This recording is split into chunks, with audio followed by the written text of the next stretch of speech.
The flames had been dancing for 8 hours when I finally allowed myself to breathe. I stood on the sidewalk across from what used to be my home, my arms crossed over my chest, watching the firefighters battle a beast that refused to die. The August heat made the air shimmer even without the fire, but now it felt like standing at the gates of hell itself. Sweat dripped down my back, soaking through my white linen blouse, but I didn't move. I couldn't move. Not yet. 8 hours. That's how long it takes to destroy 23 years of memories, apparently. 23 years of marriage. 23 years of building something I thought was unshakable. The firefighters had arrived around 2 in the morning, and now the sun was climbing toward noon, casting harsh shadows across the destruction. Thank you for being here. This story isn't easy to tell, but knowing you're listening makes it easier. Stay with me until the end, and if you want, let me know where you're from in the comments. I'm curious how far these words will travel. The house, my house. The one my mother left me when she passed. The one I had renovated with my own 2 hands. The one where I had planted roses in the garden and hung curtains in every window, was nothing but a skeleton now. The roof had collapsed somewhere around hour 5. The second floor, where our bedroom used to be, had caved in around hour 7. Now the firefighters were just containing it, making sure the flames didn't spread to the neighbors' properties. My neighbors. They stood in clusters on their lawns, some still in bathrobes, coffee cups clutched in their hands like talismans against the chaos.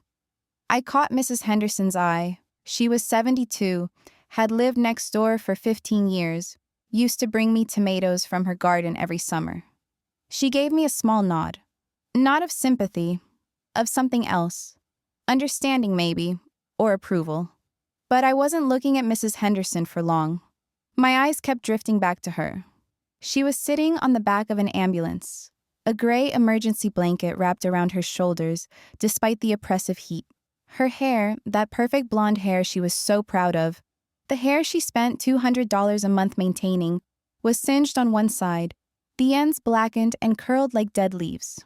Her face was streaked with soot and tears, mascara running down her cheeks in dark rivers.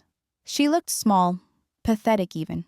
A far cry from the woman who had stood in my kitchen 3 months ago, wearing my mother's silk robe, telling my husband to call the police on me. And speaking of my husband, Richard was pacing back and forth near the fire chief's truck, his phone pressed to his ear, his free hand gesturing wildly. Even from 50 feet away, I could hear fragments of his conversation. Insurance, total loss. I don't know how. She was smoking. I told her 1,000 times. She was smoking. Of course, that's the story he was going with. And the beautiful thing was, it was true. Partially true, anyway. But truth is a funny thing. It has layers, like an onion. And Richard only knew the outermost layer. A police officer approached me, young, maybe late 20s, with a notepad in his hand and a serious expression on his face. "Ma'am, are you the owner of the property?" I turned to face him fully, keeping my expression neutral. "I am. Eleanor Mitchell. The house has been in my family for 3 generations. My mother left it to me when she passed 2 years ago." He wrote something down. "And where were you when the fire started?" "Serenity Springs Spa and Resort. It's about 200 kilometers north of here. I've been there since Thursday. You can verify with the front desk." I checked in under my own name, paid with my own credit card. I had dinner in their restaurant Friday night, attended a yoga class Saturday morning, had a massage Saturday afternoon. I only learned about the fire when Mr. Mitchell called me at approximately 2:15 this morning. The officer nodded, still writing. "And the woman in the ambulance? Do you know her?"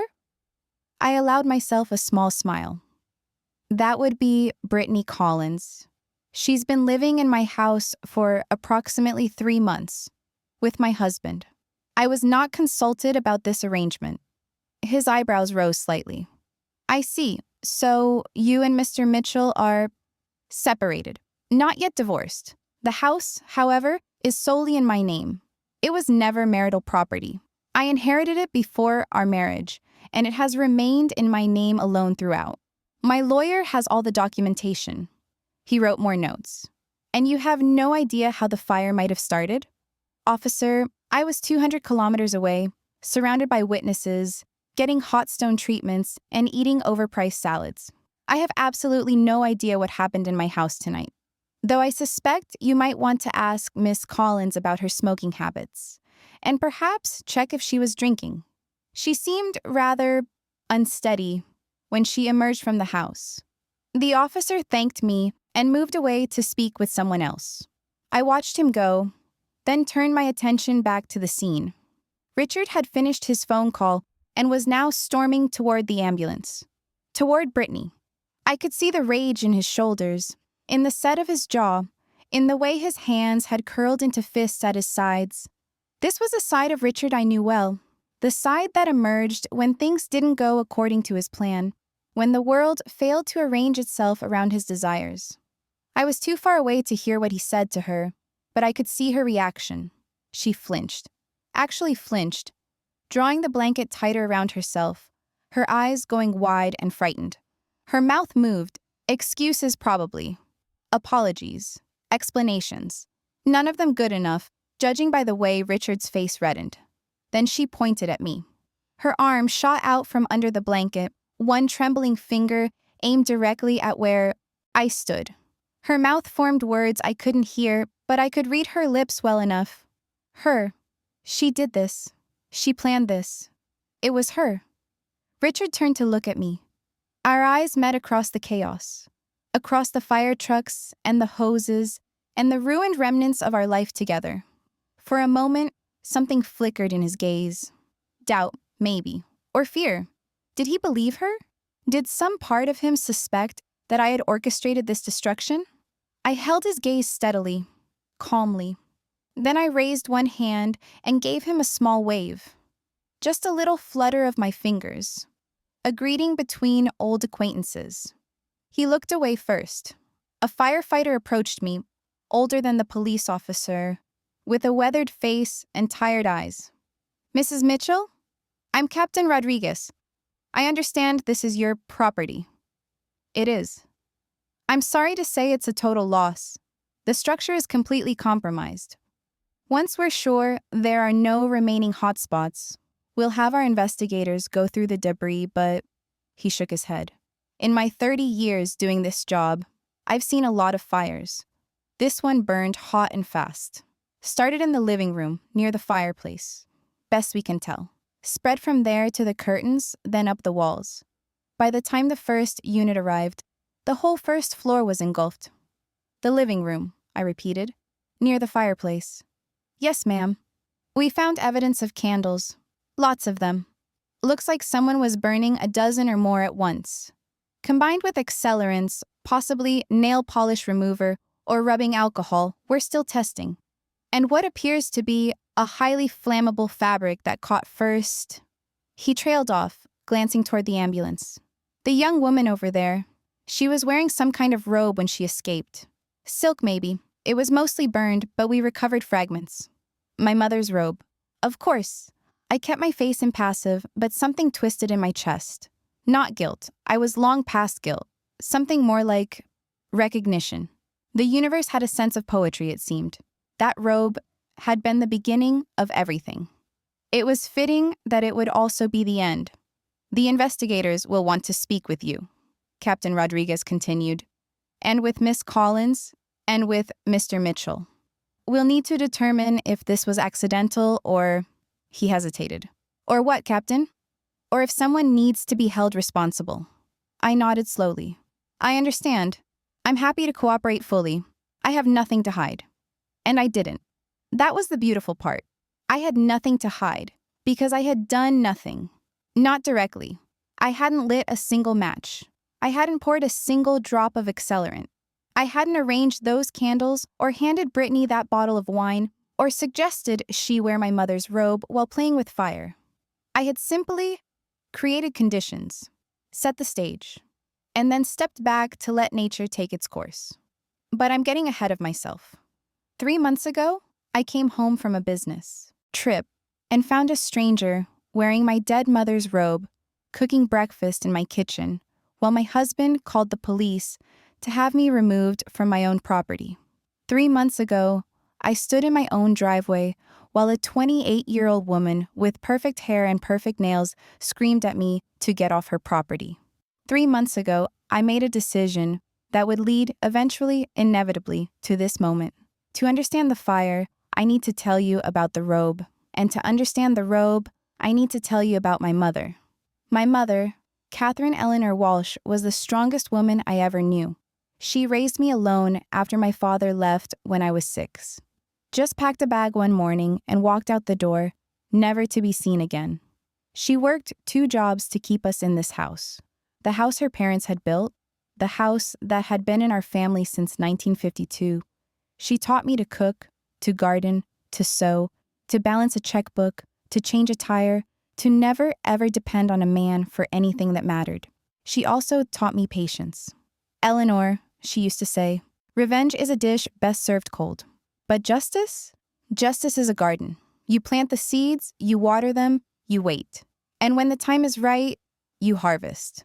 I didn't understand what she meant until 3 months ago. The robe was silk, real silk, not the synthetic stuff they sell at department stores. Deep burgundy, with delicate gold embroidery along the cuffs and collar. My father had given it to her on their 5th anniversary the year before he left.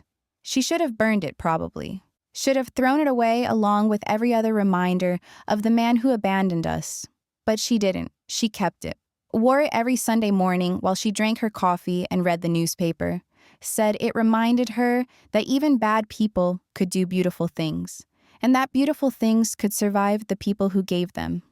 When she died, cancer, quick and merciless, 6 months from diagnosis to funeral, she left me the house and everything in it, including the robe. I hung it in my closet, in the back, where I could see it but didn't have to think about it. A memory, a reminder, a talisman. And then Brittany Collins put it on. I didn't know her name then, that first morning. I just knew that I had come home from a 4-day conference in Chicago, exhausted and jet-lagged and wanting nothing more than a hot shower and my own bed, and instead, I found a strange woman in my kitchen. Young, blonde, beautiful, in that generic Instagram filter way that men like Richard found irresistible. Wearing my mother's robe, she was making eggs, scrambled eggs, in my pan, on my stove. She had the radio playing, some pop station I never listened to, and she was humming along, swaying her hips slightly as she cooked. She didn't hear me come in, didn't notice me standing in the doorway, my suitcase still in my hand, my mouth hanging open in disbelief. Then Richard came downstairs. He was in his boxers and a t-shirt, his hair mussed from sleep, a satisfied smile on his face. He walked up behind the woman and wrapped his arms around her waist, nuzzling her neck, murmuring something I couldn't hear. She giggled, turned her head to kiss him. And that's when she saw me. The scream that came out of her mouth could have shattered glass. "Who is that? Richard! Richard! There's someone in the house!" Richard spun around. For one moment, one brief, almost comical moment, his face went through about 17 different expressions. Shock, fear, guilt, panic. And then, incredibly, anger. "Eleanor, what are you doing here?" What was I doing here? In my own house that I had inherited from my mother, that had been in my family for 70 years. "I live here, Richard. This is my home." The woman, Brittany, though I didn't know that yet, clutched the robe tighter around herself. My mother's robe. The silk rustled as she moved, and I felt something crack inside my chest. "You're supposed to be in Chicago," Richard said, as if that explained anything, as if that justified anything. "The conference ended early. I took an earlier flight. I wanted to surprise you." A laugh escaped me, harsh, bitter, completely involuntary. "Surprise. You need to leave," Brittany said. Her voice was steadier now, the initial panic fading into something harder. "This is Richard's house. You can't just walk in here." I stared at her. This child, because that's what she was to me, a child playing dress-up in a grown woman's life, was telling me to leave my own home, while wearing my dead mother's robe. The audacity of it was almost impressive. "Richard," I said, keeping my voice carefully controlled. Who is this woman, and why is she wearing my mother's robe? He had the decency to look uncomfortable at least, but not uncomfortable enough to apologize, not uncomfortable enough to ask Brittany to leave. Instead, he pulled out his phone. "I'm calling the police," he said. "You're trespassing." What? "You moved out 3 months ago, Eleanor. You abandoned this residence. Brittany and I have been living here, establishing residency. Legally, you have no right to be here without notice." I hadn't moved out. I had gone to Chicago for a conference. I had been gone for 4 days. But as Richard spoke, the pieces started to click into place. The conference in Chicago, he had encouraged me to go, insisted even, said it would be good for my career, said he would be fine on his own, said he would miss me. He had been planning this, planning to claim I had abandoned the home, planning to install his mistress in my place, planning to steal my house out from under me. The house is in my name, Richard, my name alone. It was never marital property. We'll see what the courts say about that. His thumb hovered over the phone screen. "Last chance, Eleanor. Leave now, or I call the police and have you removed." Brittany was smiling. Actually smiling, a small, triumphant curve of her lips. She thought she had won. She thought she was standing in her new home, wearing her new robe, about to watch her new man have his old wife dragged away by the police.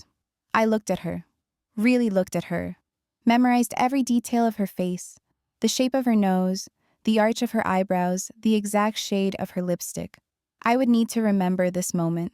I would need to remember exactly how she looked, standing in my kitchen, wearing my mother's robe, smiling at my destruction. Then I looked at Richard, my husband of 23 years, the man I had supported through graduate school, through 3 job changes, through his mother's illness and his father's death. The man who had never once thanked me for any of it. The man who was now looking at me with cold, calculating eyes, his phone in his hand, ready to call the police on me. I made a decision in that moment, not a decision to fight, not a decision to scream or cry or beg, a different kind of decision, a quieter one, a colder one. "Very well," I said. I kept my voice level, almost pleasant. "I'll leave, but I'll be taking my suitcase, and I'll be back for the rest of my things." "Fine, make an appointment, with notice." I nodded. Then, as I turned to go, I let my keys slip from my fingers. They landed in the potted plant by the door, the fiddle leaf fig I had been nursing for 3 years, and disappeared into the soil. "Oops," I said mildly. "Clumsy me." I walked out. I got in my car. I drove away, and I began to plan. The first call I made was to my best friend, Patricia. She answered on the second ring, her voice groggy with sleep. "Ellie, what's wrong? Are you okay?" "I need the keys to my mother's house, the cottage, and I need you to meet me there in an hour." A pause. Then, "I'll be there in 45 minutes. The cottage was small, 2 bedrooms, 1 bathroom, a kitchen that hadn't been updated since the 80s. My mother had used it as a rental property for years, but it had been empty since she got sick. I hadn't had the heart to rent it out again, to let strangers live in the space where she had spent so many summers. Now I was grateful for that sentimentality. Patricia arrived with coffee and donuts and 1,000 questions. I told her everything. By the time I finished, her face had gone through several shades of red, finally settling on a purple that worried me slightly. "I'm going to kill him," she said. "I'm going to kill him, and then I'm going to kill that little blonde bimbo, and then I'm going to kill him again just to make sure he's dead." "No," I said. "No, you're not, and neither am I.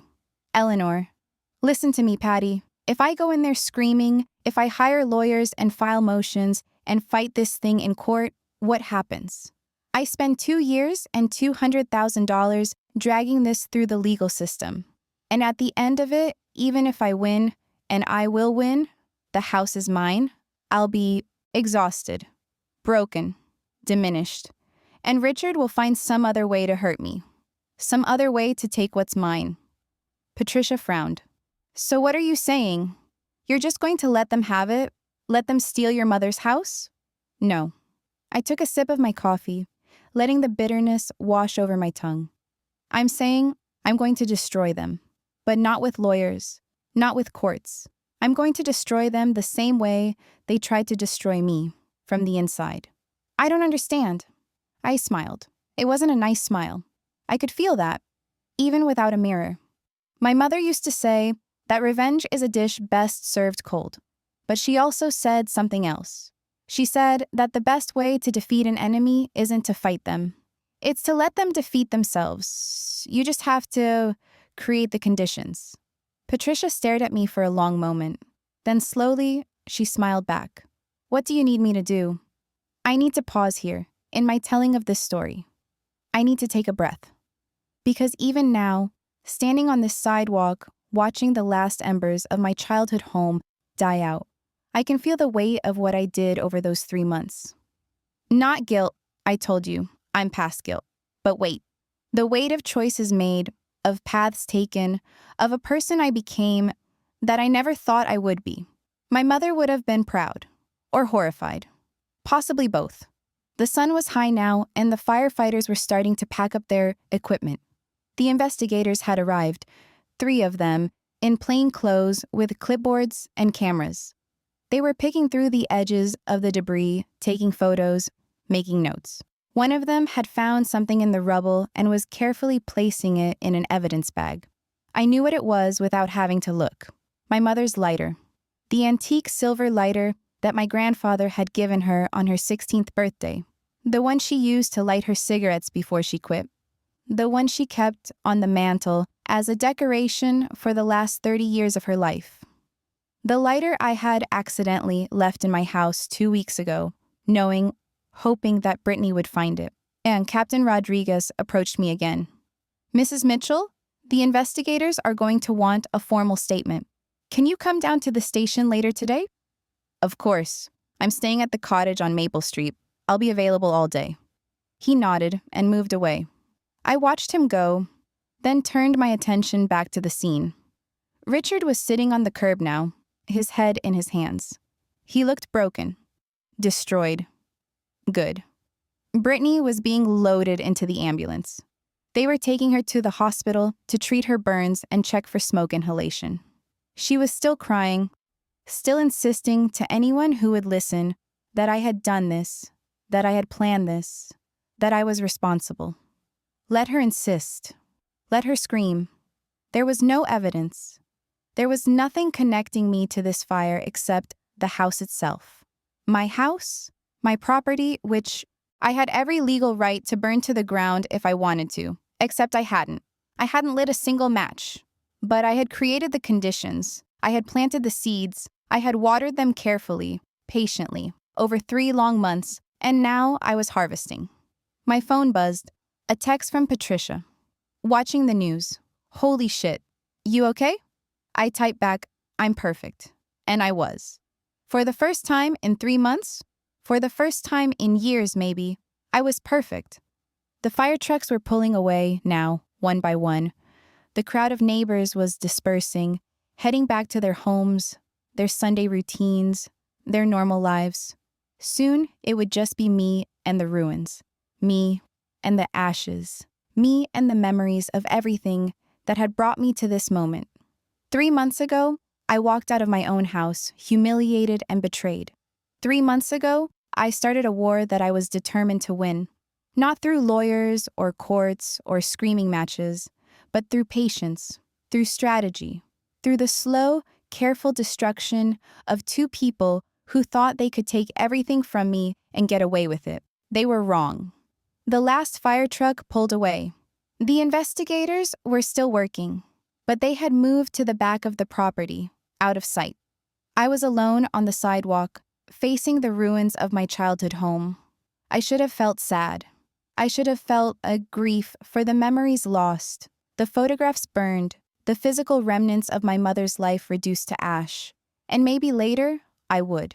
Maybe later, when the adrenaline faded and the reality set in, I would mourn what was gone. But not now. Now, I felt something else entirely. I felt free. 3 months ago, my husband tried to steal my house and my dignity. 3 months ago, his mistress wore my mother's robe and told me to leave. 3 months ago, I decided that I would not fight them head on. I would not give them the satisfaction of seeing me broken. Instead, I would break them. And I did. But to understand how, I need to take you back to the beginning. To the morning after that first confrontation. To the moment I picked up the spare key from my garden and decided to go to war. The fire is out now. The story is just beginning. The morning after I was thrown out of my own house, I woke up in my mother's cottage with a clarity I hadn't felt in years. The kind of clarity that comes from having nothing left to lose. The kind that makes you dangerous.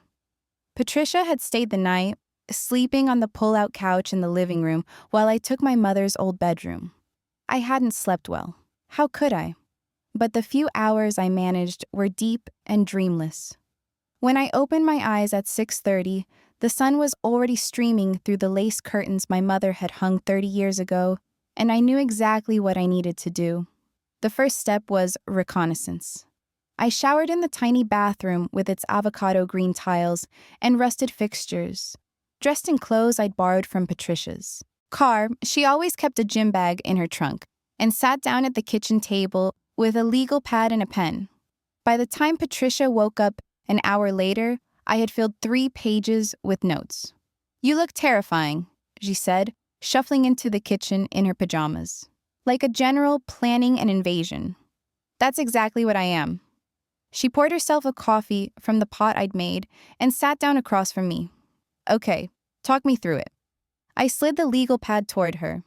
"Richard thinks he's clever. He thinks he's planned this perfectly, but he's made mistakes. Several of them. Such as? First, timing. He waited until I was at the conference to move Brittany in. That suggests they've been planning this for a while, but they needed me gone for several days to establish some kind of residency claim. But 4 days isn't enough. Not legally. Any judge worth their salt will see through that." Patricia nodded. "Okay, so the legal angle is weak. Very weak. But that's not the angle I'm interested in." I took a sip of my own coffee, cold now, but still strong. Second mistake. He underestimated me. He thinks I'm going to hire a lawyer, file for divorce, and spend the next 2 years fighting him in court. He's counting on that. He wants me exhausted, distracted, focused on legal battles while he and Brittany enjoy my house. And you're not going to do that? I'm going to do both. I'll hire a lawyer. I have to, for protection. But the legal battle is just the surface, a distraction. While Richard thinks I'm focused on court dates and depositions, I'm going to be doing something else entirely. Which is? I smiled. Destroying them from the inside. Patricia leaned back in her chair, studying me with an expression I couldn't quite read. "Ellie, I've known you for 30 years. You're the most rational, level-headed person I know. You don't do revenge. You do spreadsheets and contingency plans and emergency funds. And look where that got me." I gestured vaguely at the cottage around us.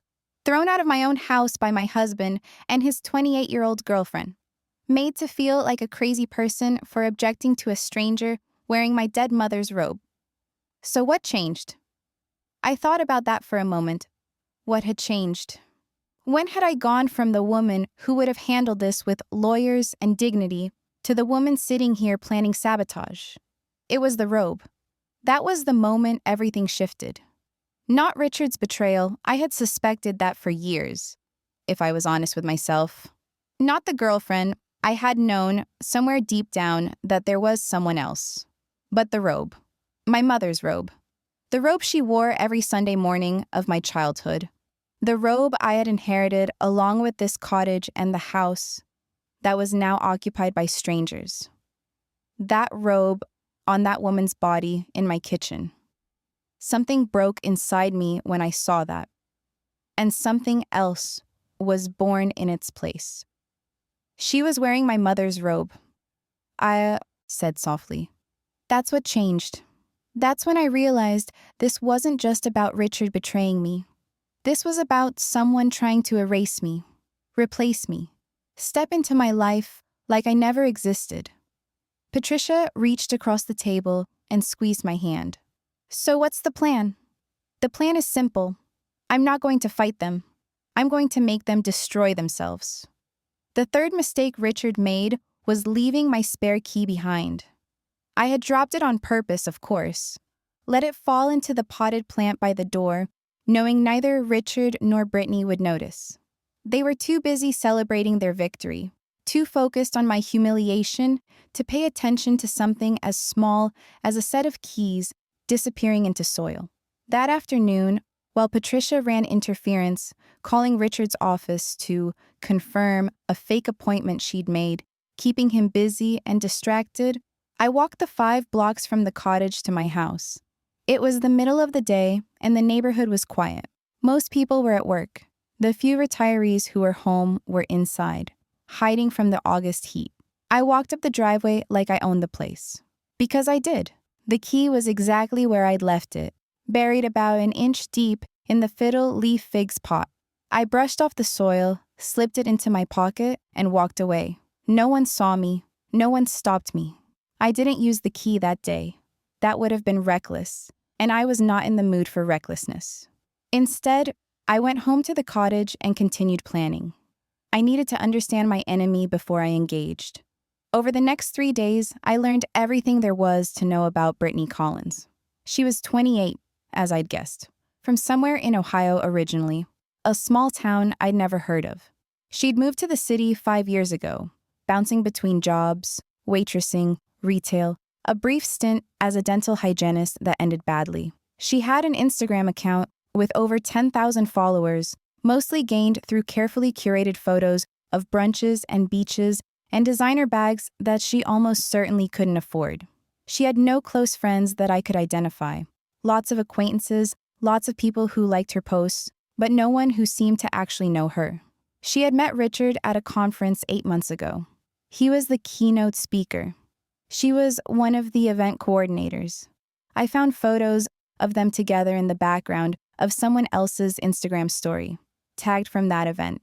Richard's hand on the small of her back, her head tilted toward him, laughing at something he'd said 8 months ago. He had been sleeping with her for 8 months while I made him dinner and washed his clothes and listened to him complain about his job. The more I learned about Brittany, the more I understood what I was dealing with. She wasn't just a mistress. She wasn't just a younger woman who'd caught my husband's eye. She was a predator, a specific type of predator, the kind who attached herself to successful men, extracted what she could from them, and moved on when something better came along. Richard wasn't her first married man. He wasn't even her second. I found evidence of at least 3 previous relationships with married men, all of which had ended with Brittany walking away with gifts, cash, or both. She was good at this, professional almost, but she had made one critical error in choosing Richard. She had chosen a man whose wife was smarter than she was. The legal consultation went exactly as I'd expected. I met with Margaret Chen, a divorce attorney Patricia recommended, 4 days after the incident. Margaret was 62, silver-haired, sharp as a scalpel. She listened to my story without interrupting, took careful notes, and then delivered her assessment. You have an extremely strong case. The house is clearly your separate property. You inherited it before the marriage. It's never been in his name, and you have documentation proving all of that. His claim of abandonment is nonsense. 4 days away for a work conference doesn't constitute abandonment in any legal sense. So I could have him removed? Legally? Yes. It would take a few weeks to get a court order, but yes, absolutely. Would you like me to file the paperwork? I considered it. It was tempting, so tempting, to imagine police officers escorting Richard and Brittany out of my house, forcing them to pack their bags and leave. Justice, quick and clean. But that wasn't what I wanted. That wasn't punishment enough. File the paperwork, I said, but don't rush it. Take your time. I want this to go slowly. Margaret raised an eyebrow. Most clients want this resolved as quickly as possible. I'm not most clients. She studied me for a moment, then nodded. All right, slow it is. I'll file the initial motion, let them respond, request extensions, the whole dance. It could take months if we do it that way. Months is perfect. Because months was how long I needed, months to execute my plan, Months to watch Richard and Brittany tear each other apart. The first time I entered my house, was 11 days after I'd been thrown out. I waited until I was sure they would both be gone. Richard had a standing Tuesday lunch with his department head, a 2-hour affair, at a steakhouse across town. Brittany had developed a routine of going to the gym every Tuesday and Thursday morning, then getting her nails done afterward. Between noon and 3, the house would be empty. I parked 2 blocks away, walked through the neighbor's backyard. Mrs. Henderson had given me permission after I'd explained the situation over coffee, and entered through the back door. My key fit perfectly.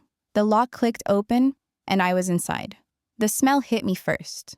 Not a bad smell, exactly, but wrong. Foreign. The house smelled like vanilla and artificial flowers, some kind of candle or air freshener that Brittany had introduced. My house had always smelled like coffee and books and the lavender sachets my mother used to make. Now it smelled like a department store. I moved through the rooms slowly, cataloging the changes. The furniture was mostly the same, but things had been rearranged. My reading chair had been moved from its spot by the window to a corner where it would get no natural light. The books on the shelves had been reorganized, not alphabetically, not by genre, just randomly, as if someone had taken them all down and put them back without caring about order. In the kitchen, my cast iron pans were stacked wrong. Anyone who knew anything about cast iron knew you didn't stack them without protection. The weight would damage the seasoning. My grandmother's rolling pin was shoved in a drawer with a bunch of other utensils, when it had always hung on the wall. The spice rack I'd organized by frequency of use had been alphabetized, which meant the paprika was now 3 shelves away from the cayenne, which made no cooking sense whatsoever. These were small things, petty things, but they told me everything I needed to know about Brittany Collins. She didn't just want my husband, she wanted my life. She wanted to step into my existence and make it hers. But she didn't understand that existence. She didn't know how I had arranged things, or why. She was wearing my life like a costume, and it didn't fit. I went upstairs. The bedroom, my bedroom, our bedroom, the room where I had slept for 23 years, had been completely transformed. New sheets, pink, satin, cheap. New pillows, too many of them, piled against the headboard like a hotel display. New curtains, sheer, white, letting in too much morning light. The closet, when I opened it, was full of Brittany's clothes, dresses and tops and jeans, all arranged by color like a boutique display. My clothes were gone. Every single piece of clothing I had owned vanished. A cold fury settled over me. Where were my clothes? What had she done with them? I found them in the guest room closet, shoved in carelessly, still on hangers, but crammed together so tightly that everything was wrinkled. Some had fallen to the floor and been left there. A silk blouse my mother had given me for my 40th birthday was at the bottom of the pile, stepped on, dirty. I stood there for a long moment, staring at the ruins of my wardrobe. Then I closed the closet door and went back to the master bedroom. I wasn't here to retrieve my clothes. Not yet. I was here to observe, to understand, to plan. The master bathroom was where I found the robe. She had hung it on the back of the door like it belonged there, like it was hers. The burgundy silk gleamed in the afternoon light, the gold embroidery catching the sun. My mother's robe, my inheritance, my memory. I reached out and touched it. The silk was cool under my fingers, familiar. How many Sunday mornings had I seen my mother in this robe, shuffling into the kitchen to make pancakes? How many times had I curled up next to her on the couch while she wore it, watching old movies and eating popcorn?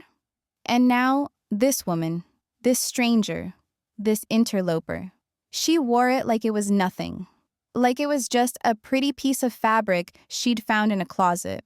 For a moment, just a moment, I considered taking it, folding it up, putting it in my bag, bringing it back to the cottage where it belonged. But no, not yet. The robe was evidence, proof. It needed to stay here, for now, witness to everything that was about to happen. I left the robe where it was and continued my exploration. In Richard's home office, I found what I was looking for. He had always been careless with his papers, a habit I'd nagged him about for years.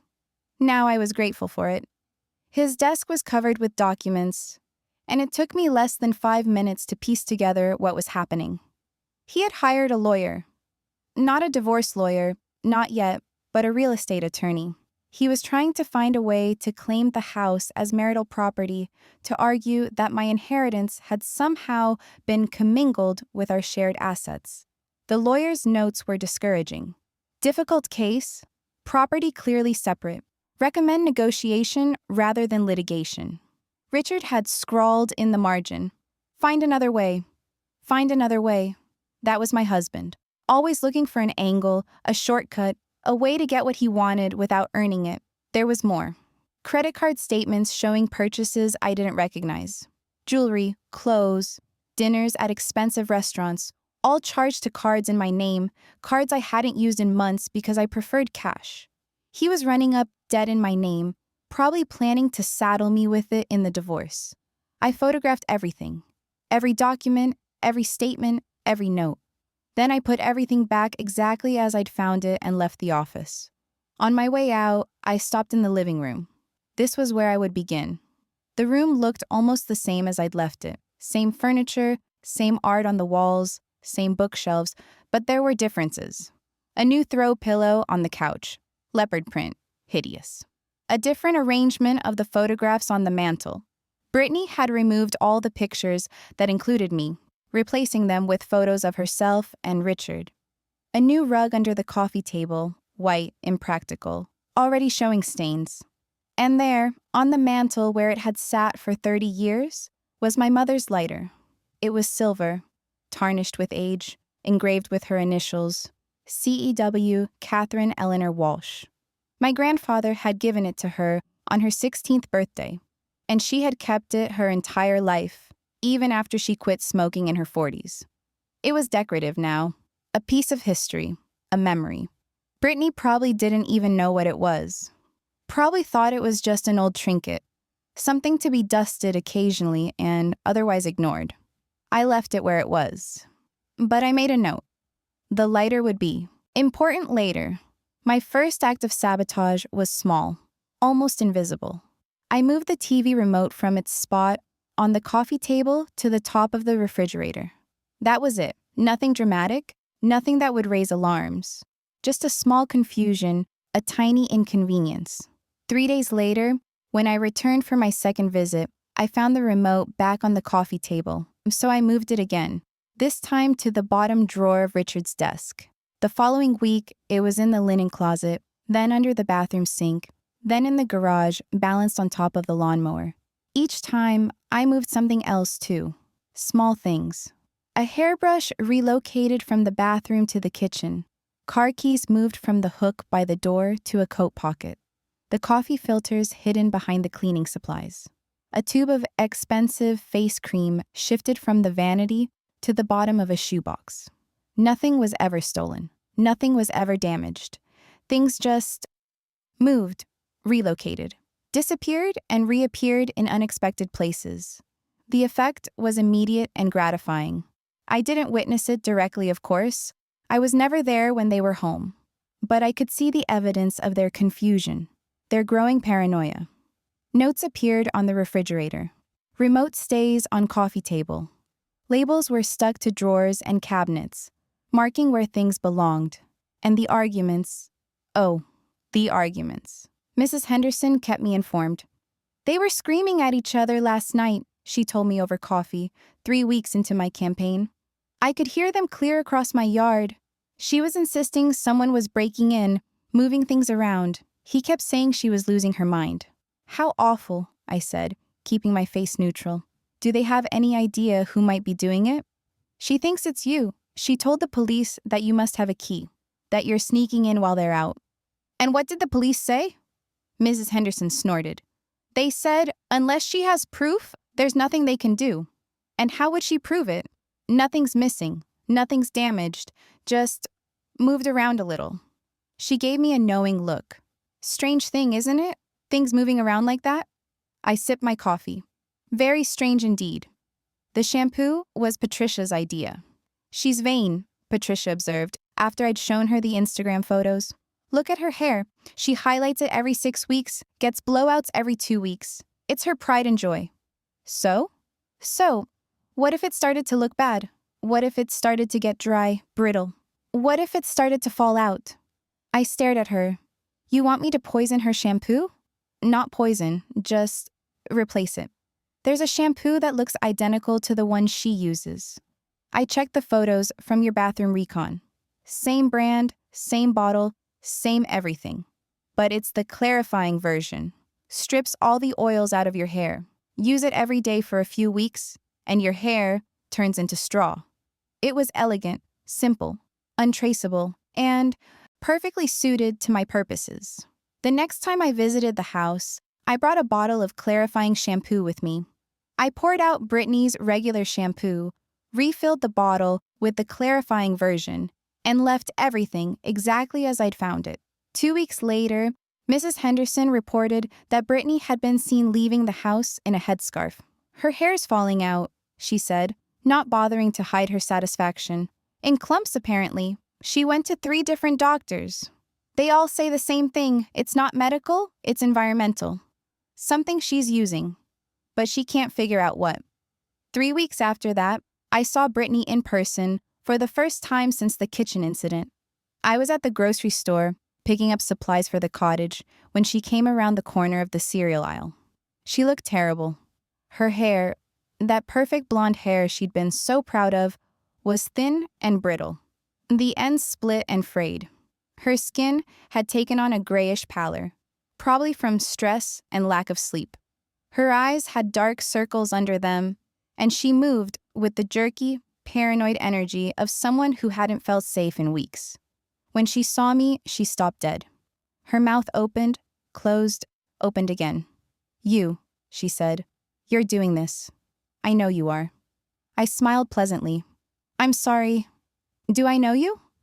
Oh, wait, you're the woman who was wearing my mother's robe. I remember now. How are you, dear? You look tired. Her face contorted with rage. Don't play innocent. I know it's you. You're the one moving things in the house. You're the one who messed with my shampoo. You're trying to drive me crazy. I tilted my head, feigning concern. That's a very serious accusation. Do you have any proof? I don't need proof, I know. Well, I'm afraid the police would disagree. As I understand it, they found no evidence of any break-ins. Nothing missing, nothing damaged. Perhaps you're just under a lot of stress? New relationships can be difficult, especially when they begin the way yours and Richard's did. She lunged at me. Actually lunged, her hands outstretched like claws. I stepped back, and she stumbled, catching herself on the grocery shelf. A box of cereal fell to the floor. An employee appeared at the end of the aisle, looking concerned. Is everything all right here? Fine, I said smoothly. This young woman just lost her balance. I think she might be unwell. Brittany's face was crimson now, her breath coming in short, sharp gasps. She looked exactly like what she was accusing me of making her look. Crazy, unhinged, unstable. I'll destroy you, she hissed. I swear to God, I'll find proof, and I'll destroy you. I leaned in close, so close that only she could hear me. You already tried to destroy me, sweetheart. You tried to take my house, my husband, my mother's robe, and now you're living in a house where you don't feel safe, with a man who thinks you're losing your mind and hair that's falling out in clumps. I smiled. How's that working out for you? I picked up my shopping basket and walked away. Behind me, I heard her start to cry. It was cruel. I knew it was cruel, and I didn't care. Richard confronted me outside the cottage 2 days later. He showed up unannounced, pulling into the driveway in his BMW, his face a mask of controlled fury. What are you doing to her?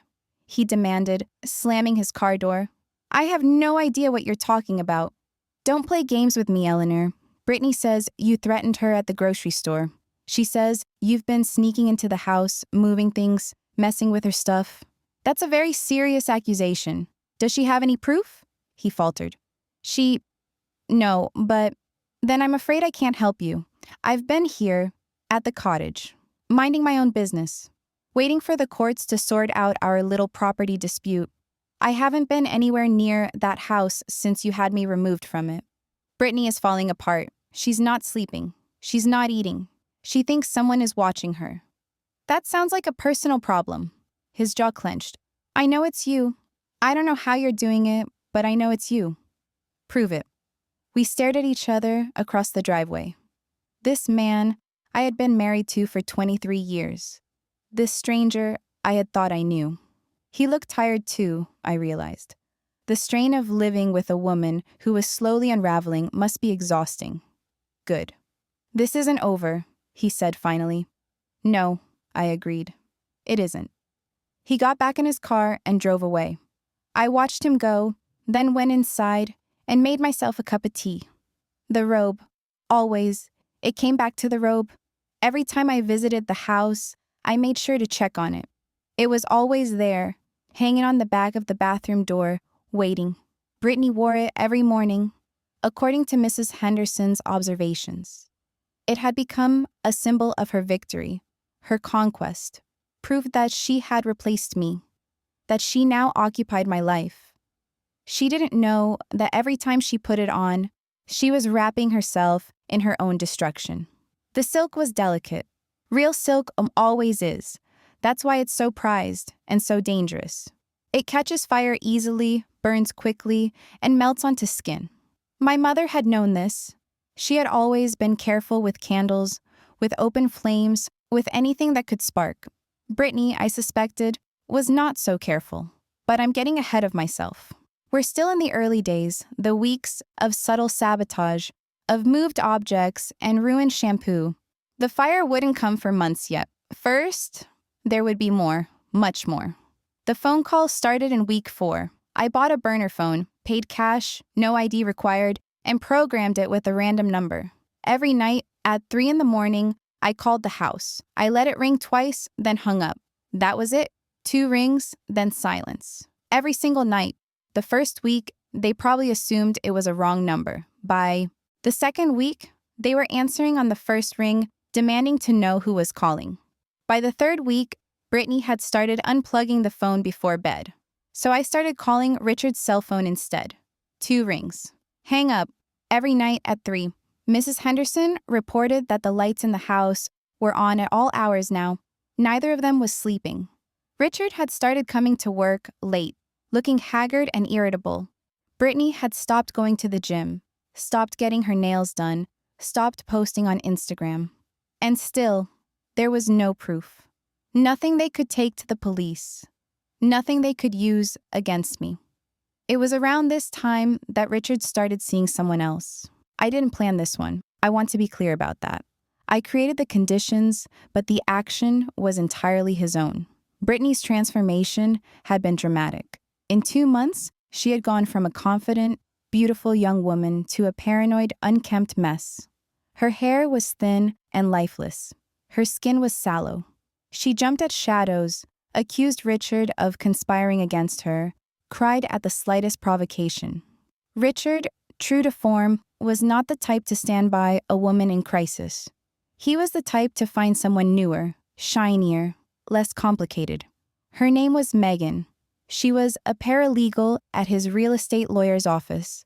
25, brunette, energetic, not yet beaten down by life or sabotage. Richard started working late, taking long lunches, having meetings that stretched into the evening. Brittany knew, of course she knew.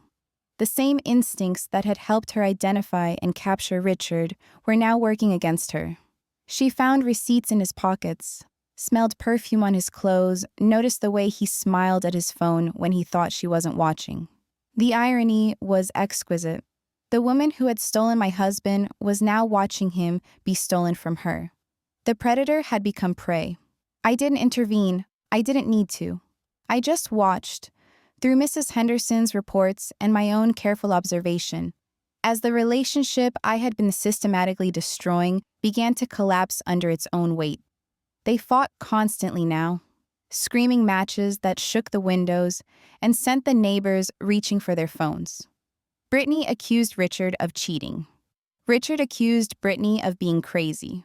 She threw things. He slammed doors. The house that had been my sanctuary for 23 years had become a war zone. And through it all, the robe hung on the bathroom door, waiting. The night before everything changed, I had a dream about my mother. She was standing in the kitchen of the cottage, wearing her robe, not the silk one, but an older robe, a faded blue terry cloth thing she'd had when I was a child. She was making pancakes, the way she used to every Sunday morning, and the whole cottage smelled like butter and maple syrup. "You're doing well," she said, not looking at me, "but you're not finished yet." I know. The robe isn't just a symbol. She flipped a pancake, caught it perfectly in the pan. It's a tool. You need to remember that. I woke up with those words echoing in my head. It's a tool. The next day, I made my final visit to the house. Richard was at work. Brittany was at a doctor's appointment. Another attempt to figure out what was causing her hair loss, her insomnia, her creeping paranoia. I had 3 hours, minimum. I moved through the rooms one last time, cataloging everything.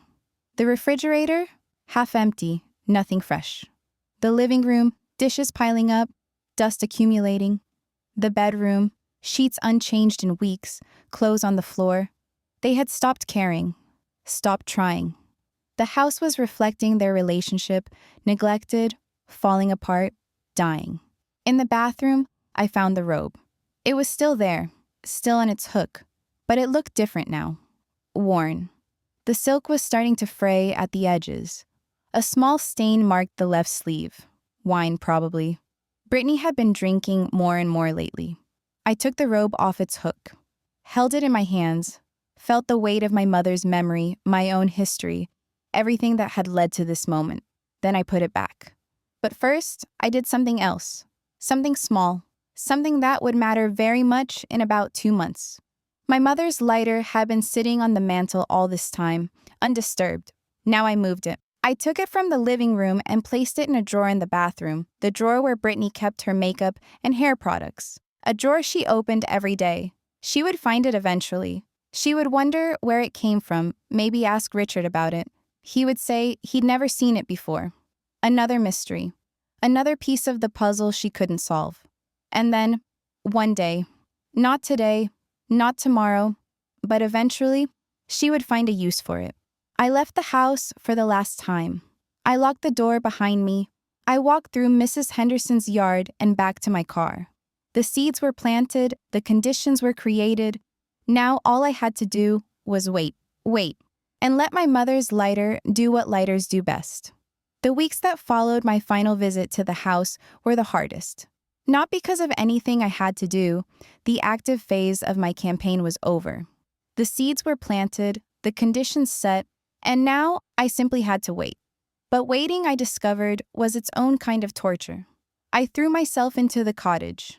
It needed work. Years of neglect had left it shabby and worn, and the physical labor gave me something to focus on besides the slow-motion destruction happening 5 blocks away. I painted the walls. I replaced the ancient fixtures in the bathroom. I refinished the hardwood floors that my grandfather had installed in 1952. I planted a garden in the backyard, filling it with the same roses my mother had grown when I was a child. Patricia came by every few days, bringing coffee and gossip and the kind of unconditional support that only a 30-year friendship can provide. She never questioned what I was doing, never suggested I should feel guilty or that I had gone too far. She just listened and helped and occasionally made me laugh when I needed it most. "You know," she said one afternoon, watching me sand down the front porch railing, "you're handling this better than anyone I know would." Am I? Most women in your situation would be crying into their wine every night, or hiring a hitman. "You're refinishing furniture." I smiled, not looking up from my work. "What makes you think I'm not doing all 3?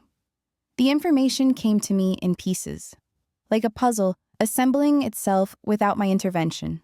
Mrs. Henderson remained my primary source.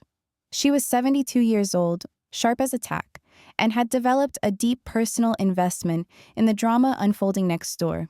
She called me every few days with updates, her voice trembling with barely suppressed excitement. "They had another fight last night," she told me in week 7. "Worst one yet. She threw a lamp at him. I saw it go through the window. Through the window?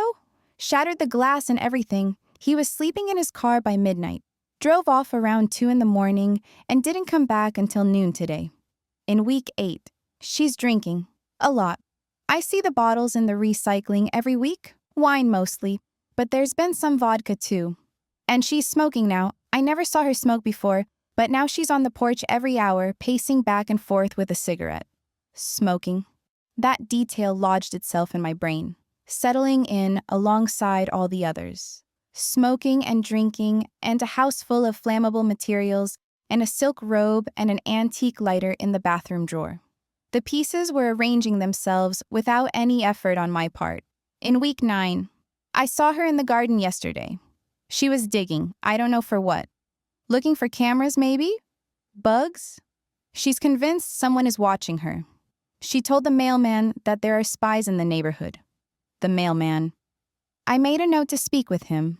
It never hurt to have allies in unexpected places. Richard, meanwhile, was barely present. His affair with the paralegal had progressed from lunch meetings to overnight absences. He was rarely at the house anymore, and when he was, the fights were immediate and vicious. Mrs. Henderson reported screaming, thrown objects, doors slammed so hard they shook the walls. The neighbors had started to complain. I should have felt guilty.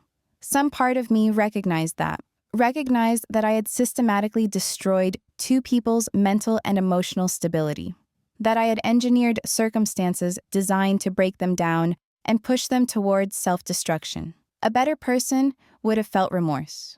But I wasn't a better person, not anymore. I was a woman who had been thrown out of her own home, who had watched a stranger wear her dead mother's robe, who had been called crazy and paranoid and unstable by a man who had been cheating on her for almost a year. I was a woman who had built a life from nothing, who had supported an ungrateful husband through decades of mediocrity, who had been repaid for her loyalty with betrayal. I didn't feel guilty. I felt satisfied. The phone calls had stopped. I had discontinued them after my final visit, knowing that the damage was done and continued contact would only increase the risk of being caught. But the effects lingered. Brittany still woke at 3 in the morning, according to Mrs. Henderson. Still lay awake for hours, jumping at every sound, convinced that someone was coming for her. She wasn't wrong, of course. Someone was coming for her, just not in the way she expected. The change in her appearance was dramatic. I saw her in town occasionally, at the grocery store, the pharmacy, once at the bank, and each time she looked worse than before. Her hair, thin and brittle from the shampoo switch, had started to grow back now that she'd presumably changed products. But it was patchy and uneven. She had lost weight, her collarbones sharp beneath her skin, her cheekbones too prominent. Her eyes had the glassy, distant look of someone running on caffeine and adrenaline and not much else. She saw me too during these encounters. Her reaction was always the same. A flash of recognition, then fear, then hatred. She never approached me again after the grocery store incident. Never tried to confront me. She just watched and whispered to whoever she was with and hurried away as quickly as she could. Richard's reaction was different. When he saw me, which was rare, as he was barely in town anymore, he looked at me with something approaching respect. Not warmth, certainly. Not regret, but recognition. He knew, I think, that I had outmaneuvered him. He just couldn't figure out how. The legal proceedings crawled along at the pace Margaret Chen had set. Slow, methodical, frustrating for Richard and his lawyer. Every motion was answered with a counter-motion. Every request for expedited hearing was met with a scheduling conflict. Margaret was a master of legal delay, and she deployed her skills with evident pleasure. His lawyer is getting desperate, she told me during one of our monthly meetings. They know the case is weak. They're trying to settle now, offering you 60% of the marital assets if you'll agree to split the house value. What did you tell them? I told them we'd consider it. Then I filed for another extension. She smiled, a thin, sharp expression. They can't force you out of the house because it's not marital property.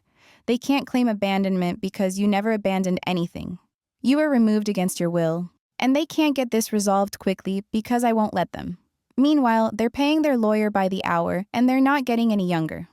I appreciated Margaret Chen. She understood that sometimes victory wasn't about winning battles.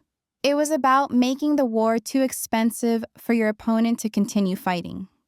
The isolation of Brittany Collins happened gradually, almost organically. I didn't have to work very hard at it. The seeds I had planted in the neighborhood had taken root and were now growing on their own. It started with Mrs. Henderson, of course. She had been my ally from the beginning, sympathetic to my situation and horrified by Richard's behavior. She stopped speaking to Brittany entirely after the first month, refusing to acknowledge her presence, turning away when she approached. This small act of social rejection was noticed by the other neighbors, who followed suit. The Petersons, 3 doors down, had always been cordial with Richard and me. Now they looked right through Brittany when she walked past their house. They stopped waving, stopped saying hello. When she tried to engage them in conversation once, I heard about this from Mrs. Henderson. Mrs. Peterson simply said, "I'm sorry, do I know you?" and walked inside. The message was clear. Brittany Collins was not welcome in this neighborhood. She was an outsider, an interloper, a homewrecker. And while the neighbors might not have known the details of what I was doing, they knew enough to take my side. This isolation extended beyond the immediate neighborhood. I didn't plan it exactly, didn't go around poisoning people against her, but I didn't hide my situation either. When friends asked how I was doing, I told them. When acquaintances inquired about Richard, I gave them the basics. He had moved his girlfriend into my mother's house and tried to have me arrested for trespassing.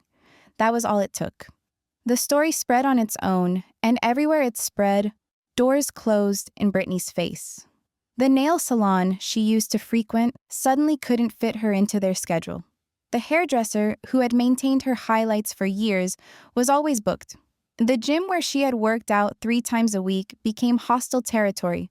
Women who had smiled at her before now whispered as she passed, their eyes following her with contempt. She tried to fight back at first, tried to insert herself into social situations, to charm her way past the coldness. But charm requires confidence, and Brittany's confidence had been systematically dismantled over the past 2 months. She no longer knew what was real and what was paranoia. She no longer trusted her own perceptions. Every cold shoulder felt like confirmation that the whole world was against her, and increasingly, she wasn't wrong. I saw the effects of this isolation most clearly in her Instagram account. She had stopped posting regularly. The carefully curated photos of brunches and beaches had dried up entirely, but she still logged in occasionally, and when she did, the posts were erratic, unfocused, strange.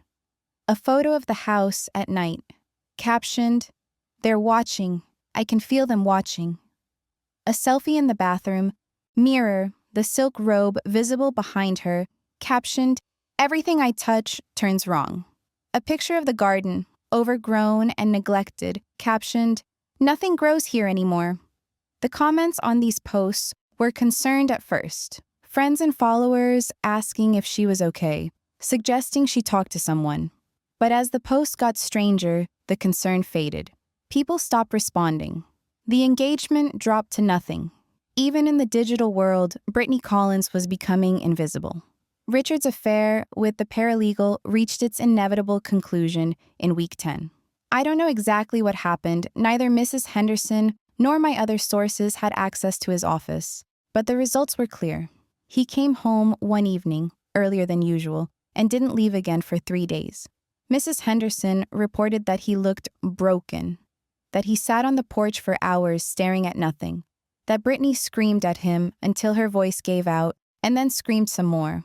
The paralegal, it seemed, had ended things. Perhaps she had discovered that Richard was still technically married. Perhaps she had met someone younger, less complicated, less burdened with a crumbling relationship and a house full of drama. Perhaps she had simply gotten bored. Whatever the reason, Richard found himself suddenly and unexpectedly alone. Not alone, technically. Brittany was still there. But by this point, Brittany wasn't much of a comfort to anyone. She was a constant reminder of everything that had gone wrong, a symbol of the choices that had led him here. Every time Richard looked at her, he saw the mess he had made of his life. And every time Brittany looked at Richard, she saw the man who had promised her everything and delivered nothing, who had said he would leave his wife and give her the life she deserved, and instead had trapped her in a haunted house with a failing relationship and a world that refused to acknowledge her existence. They started sleeping in separate rooms around this time. Richard took the guest room, the same room where my clothes had been shoved into the closet and forgotten. Brittany stayed in the master bedroom, alone with her paranoia and her wine, and my mother's robe. The fights became less frequent, but not because they had found peace. They simply didn't have the energy anymore. They moved around each other like ghosts, occupying the same space without ever truly connecting. The house had become a tomb for a relationship that was already dead. I ran into Richard at the grocery store in week 11. It was evening, late, almost 9 o'clock. I was picking up a few things for the cottage, moving through the quiet aisles with a basket over my arm. I turned a corner and there he was, standing in front of the wine section, staring at the bottles like they held the answers to questions he was afraid to ask. He didn't see me at first. I could have walked away, could have avoided the encounter entirely, but something made me stay. Something made me want to see him up close, to observe the damage, to measure my success. Richard, he turned. His face went through several expressions, surprise, then wariness, then something that might have been embarrassment. Eleanor. We stood there for a moment, two people who had once shared a life, now strangers in a grocery store aisle. You look tired, I said. He laughed, a short, humorless sound. I am tired. I'm exhausted. I haven't slept properly in weeks. That must be difficult. You have no idea. He ran a hand through his hair, grayer than it had been 3 months ago, I noticed. Everything's falling apart, Ellie. The house, the relationship, the legal stuff, all of it. I don't know how it got this bad. I did. I knew exactly how it had gotten this bad, but I kept my face sympathetic, my voice soft. I'm sorry to hear that. Are you? He looked at me closely, searching for something in my expression. Brittany thinks you're behind it, all of it. The things moving around, the phone calls, her hair falling out. She thinks you've been sabotaging us. That's quite an accusation. I know it sounds crazy, but nothing else makes sense. Everything was fine, and then suddenly it wasn't. It's like someone flipped a switch, and our whole life started falling apart. I tilted my head, considering him. This man I had married, this man I had loved once, before he had shown me what he truly was. He looked old now, defeated, like a man who had lost a war he didn't even know he was fighting.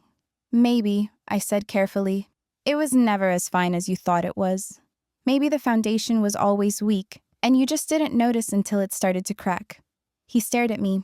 For a moment, I thought he was going to argue, to defend himself, to insist that everything would have been perfect if I had just gone away like I was supposed to. But he didn't. He just shook his head and turned back to the wine. Maybe you're right, he said quietly. Maybe it was doomed from the start. I left him there, surrounded by bottles of wine he couldn't afford, on his own salary, contemplating the ruins of the life he had tried to build on my foundation. I didn't feel sorry for him. I didn't feel anything at all. The final piece of information came from an unexpected source, the mailman. His name was Doug, and he had been delivering mail on our street for 15 years. He was 63, a widower, a man who noticed things and remembered them. He had seen me around the neighborhood at Mrs. Henderson's house, walking past on my way to the cottage, and one afternoon he stopped me to chat. Mrs. Mitchell, he said, touching the brim of his cap, I was sorry to hear about your situation. Thank you, Doug. I appreciate that. That woman in your house, the young one, she's not doing well. He lowered his voice, though there was no one around to hear. I've been delivering mail for a long time. I know what people look, like when they're falling apart. And she's falling apart. Is that so? She stopped me yesterday, asked if I'd seen anyone suspicious in the neighborhood, anyone watching the house. I told her no, but she didn't believe me, kept insisting there were people following her, that someone was out to get her. I made a sympathetic noise. That sounds concerning. It is concerning, because here's the thing. I've been on this route for 15 years, and I've never seen anything suspicious. No strange cars, no people lurking around, nothing. If someone's watching that house, they're doing it invisibly. Invisibly. Yes, that was a good word for it. My sabotage had been invisible. Small actions, untraceable causes, effects that seemed to spring from nowhere. Brittany couldn't fight what she couldn't see, couldn't defend against what she couldn't identify. There's something else, Doug said. She's been ordering things, strange things, security cameras, motion detectors, a subscription to some kind of surveillance service. The packages come almost every day now. She's trying to catch whoever's doing this to her. I felt a chill run down my spine, not fear exactly, but caution. Security cameras could be dangerous. If she installed them throughout the house, my visits would no longer be possible. The risk of exposure would be too great. But then I remembered I had already made my final visit. The seeds were planted. The lighter was in the drawer. I didn't need to enter the house again. I just needed to wait. I hope she finds some peace, I said to Doug. It must be terrible, living with that kind of fear. It must be, he agreed. Though between you and me, Mrs. Mitchell, I don't think she's ever going to find what she's looking for. Some fears can't be cured with cameras and motion detectors. Some fears live inside you. He was right, of course. The fear I had planted in Brittany Collins wasn't external. It was internal now. It had taken root in her mind, in her heart, in every moment of every day. No amount of surveillance could protect her from herself. The weeks turned into months. Spring became summer. The cottage was nearly finished now, fresh paint on every wall, new fixtures in every room, a garden bursting with roses and lavender, and all the flowers my mother had loved. I had transformed it from a neglected rental property into a home. My home. A place where I belonged. The legal case continued its glacial progress. Margaret Chen filed motion after motion, answered demand after demand, turned the simple matter of a property dispute into a bureaucratic labyrinth that Richard's lawyer couldn't navigate. The bills mounted. The frustration grew. And still, nothing was resolved. Meanwhile, the house on Oak Street continued to decay. The lawn went unmowed. The shutters began to peel. The windows were dirty, the garden overgrown, the whole property radiating an aura of neglect and despair. The neighbors whispered, the property. Values on the street started to dip. And inside, two people who had once dreamed of stealing my life were slowly destroying their own. Brittany's Instagram went silent entirely in week 12. Her last post was a photo of the sunrise, captioned, "Starting over." But there was no starting over. There was only the slow, inevitable collapse of everything she had thought she wanted. Richard stopped going to work regularly.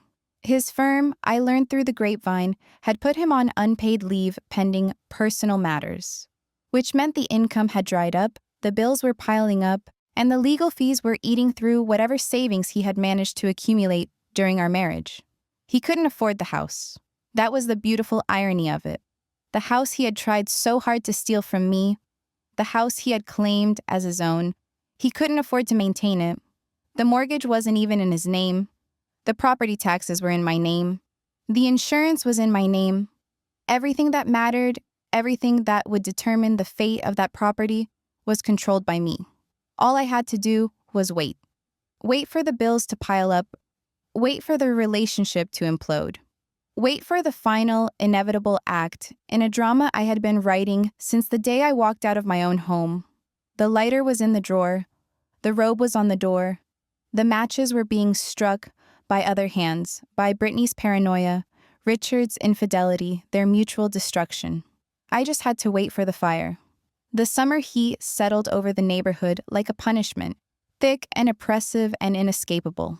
Temperatures climbed into the 90s day after day, turning lawns brown and tempers short.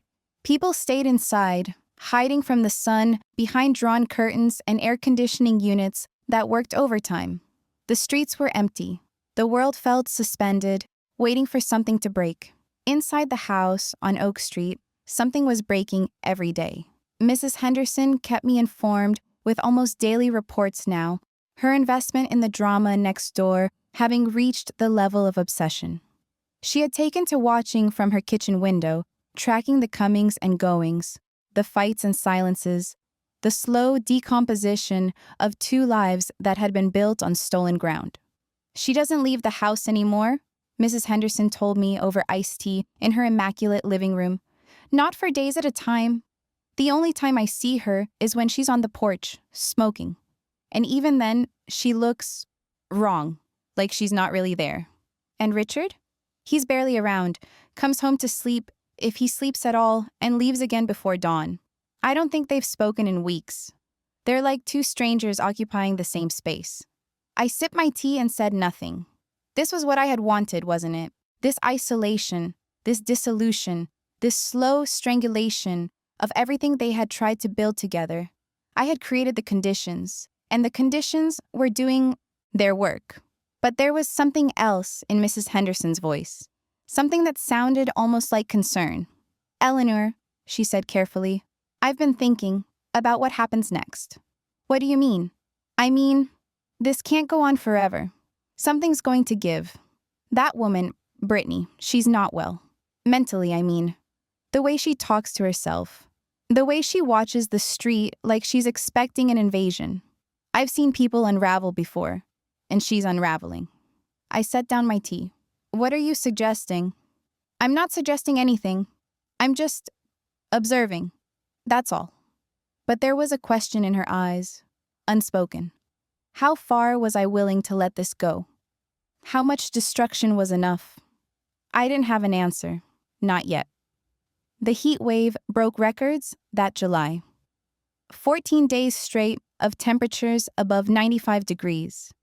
The local news ran stories about heat-related emergencies, about strain on the power grid, about elderly residents being found dead in apartments without air conditioning. It was the kind of summer that made people do crazy things. At the cottage, I had installed a new air conditioning unit. Patricia's gift to me for my birthday, a belated celebration we'd held the month before. The cool air was a luxury, a comfort, a reminder that I had built something good even as I watched something else fall apart. I spent my days gardening in the early morning and late evening, avoiding the worst of the heat. The roses were thriving despite the weather, their blooms a riot of red and pink and yellow against the white picket fence. The lavender had spread across the entire side yard, filling the air with its soft, calming scent. My mother would have been proud.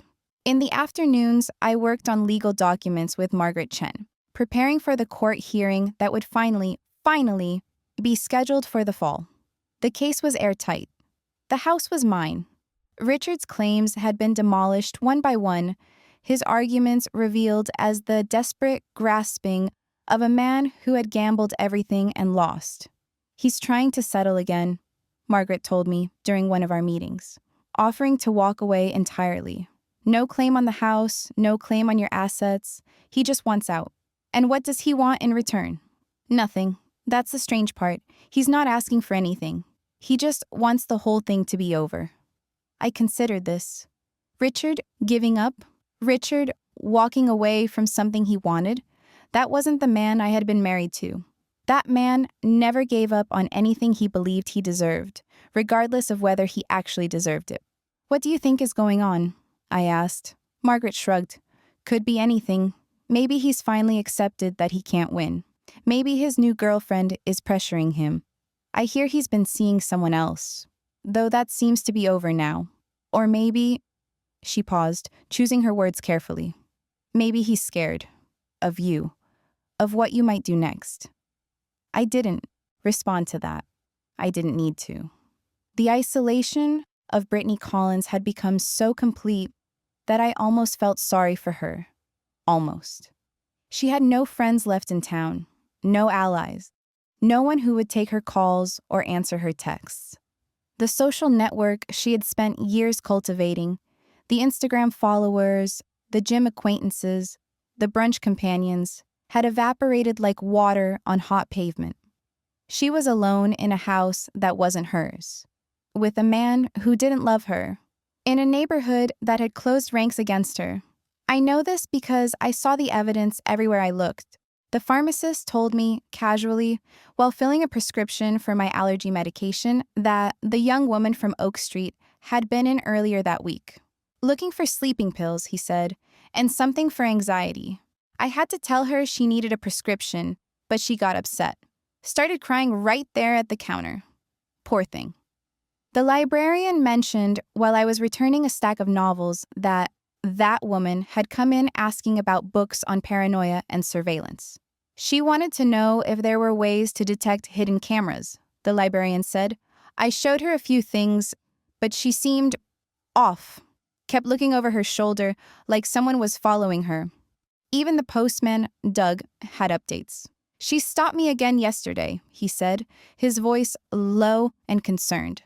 Asked if I'd seen anyone tampering with her mail. I told her no, same as before. But she's getting worse, Mrs. Mitchell. I've been doing this job a long time, and I know what a breakdown looks like. That woman is heading for one. A breakdown. Yes, that was exactly what I had been engineering. A slow, systematic dismantling of Brittany Collins' mental stability.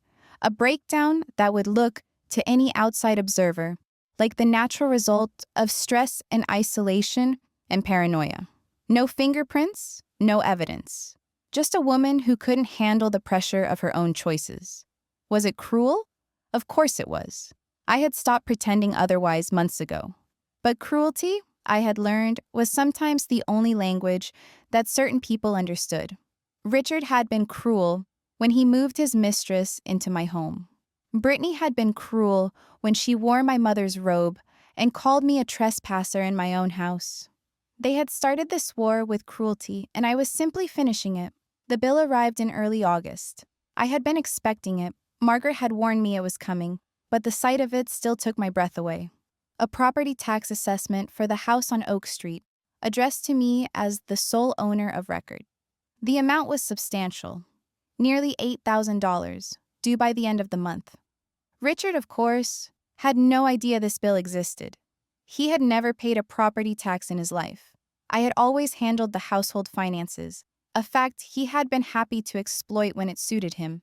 He probably assumed the bills were being paid automatically, or that someone else was taking care of them.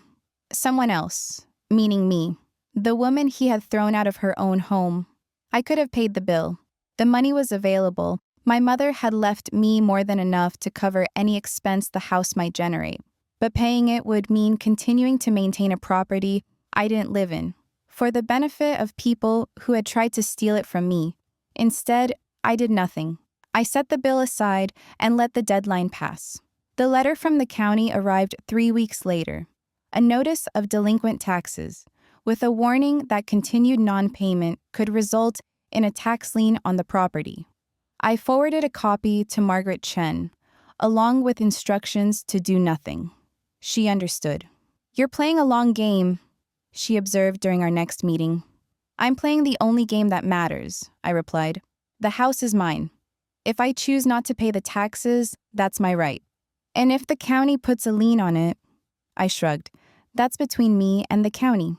Richard has no standing to object. He's not on the deed. Margaret smiled.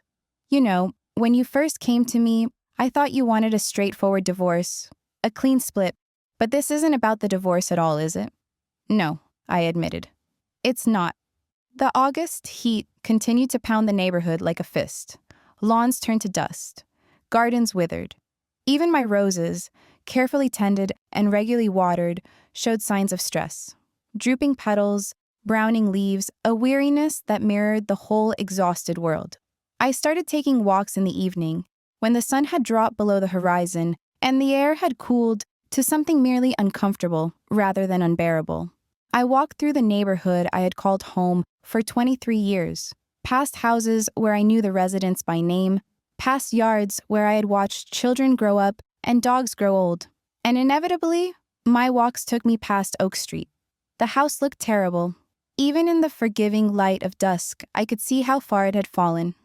The lawn was brown and patchy, weeks overdue for mowing. The flower beds that I had planted and maintained for 2 decades were choked with weeds. The shutters hung crooked on their hinges. A window on the second floor was cracked. The one Brittany had thrown the lamp through, according to Mrs. Henderson, and had been covered with cardboard rather than properly repaired. But the most striking change was less visible. The house felt different, dead almost, as if the life had been drained out of it, leaving only a shell. I stood on the sidewalk and looked at what had once been my home, and I felt nothing. No nostalgia, no regret, no longing for the life I had lived there. That life was over. That woman was gone. In her place was someone harder, colder, more capable of doing what needed to be done. The porch light flickered on. Motion activated one of the security measures Brittany had installed. For a moment, I saw a shape in the window, a face, pale and drawn, watching me from behind the dirty glass. Brittany. We stared at each other across the dying lawn, across the wreckage of our shared history. I couldn't read her expression from this distance. Couldn't tell if she was angry or afraid or simply resigned. But I could feel her watching me, could feel the weight of her gaze like a physical pressure. I raised my hand and waved, a small, casual gesture, the kind of wave you give to a neighbor, a stranger, someone you don't know well enough to stop and chat with. The shape in the window disappeared. The curtain fell back into place. The house returned to its stillness. I turned and walked home. Patricia came to visit on a Thursday, bringing wine and cheese and the kind of gossip that only comes from knowing someone for 3 decades. We sat on the cottage porch as the sun set, sipping our drinks and watching the fireflies emerge in the gathering dusk. I ran into Richard's mother yesterday, Patricia said. At the grocery store of all places. I raised an eyebrow. I didn't know she was still in town. She's not, usually. She was visiting for the weekend, and she had opinions. About me. About everything. Patricia took a long sip of her wine. She blamed you, of course. Said you drove him away with your coldness, your obsession with your career, your refusal to give him children. I laughed. I couldn't help it. My refusal? Richard was the one who didn't want children. He said they would interfere with his career trajectory. I know. I reminded her of that. She didn't take it well. I imagine not. But here's the interesting part. Patricia leaned forward, her eyes bright with the pleasure of a good story. She also blamed Brittany. Said she was a gold digger, a homewrecker, a bad influence on her precious son. Said she never should have let herself into that house. Never should have worn your mother's robe. Never should have tried to replace you. The robe. Always.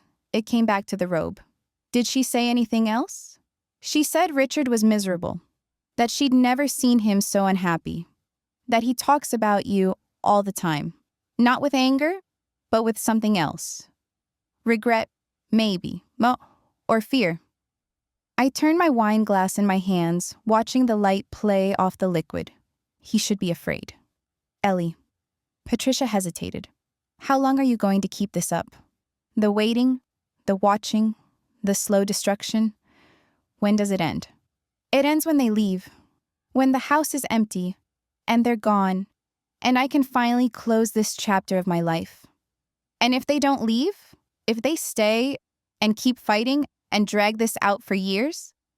I smiled. It wasn't a nice smile. I could feel that. Even without a mirror. They won't. They can't. The house is falling apart around them. The relationship is dead.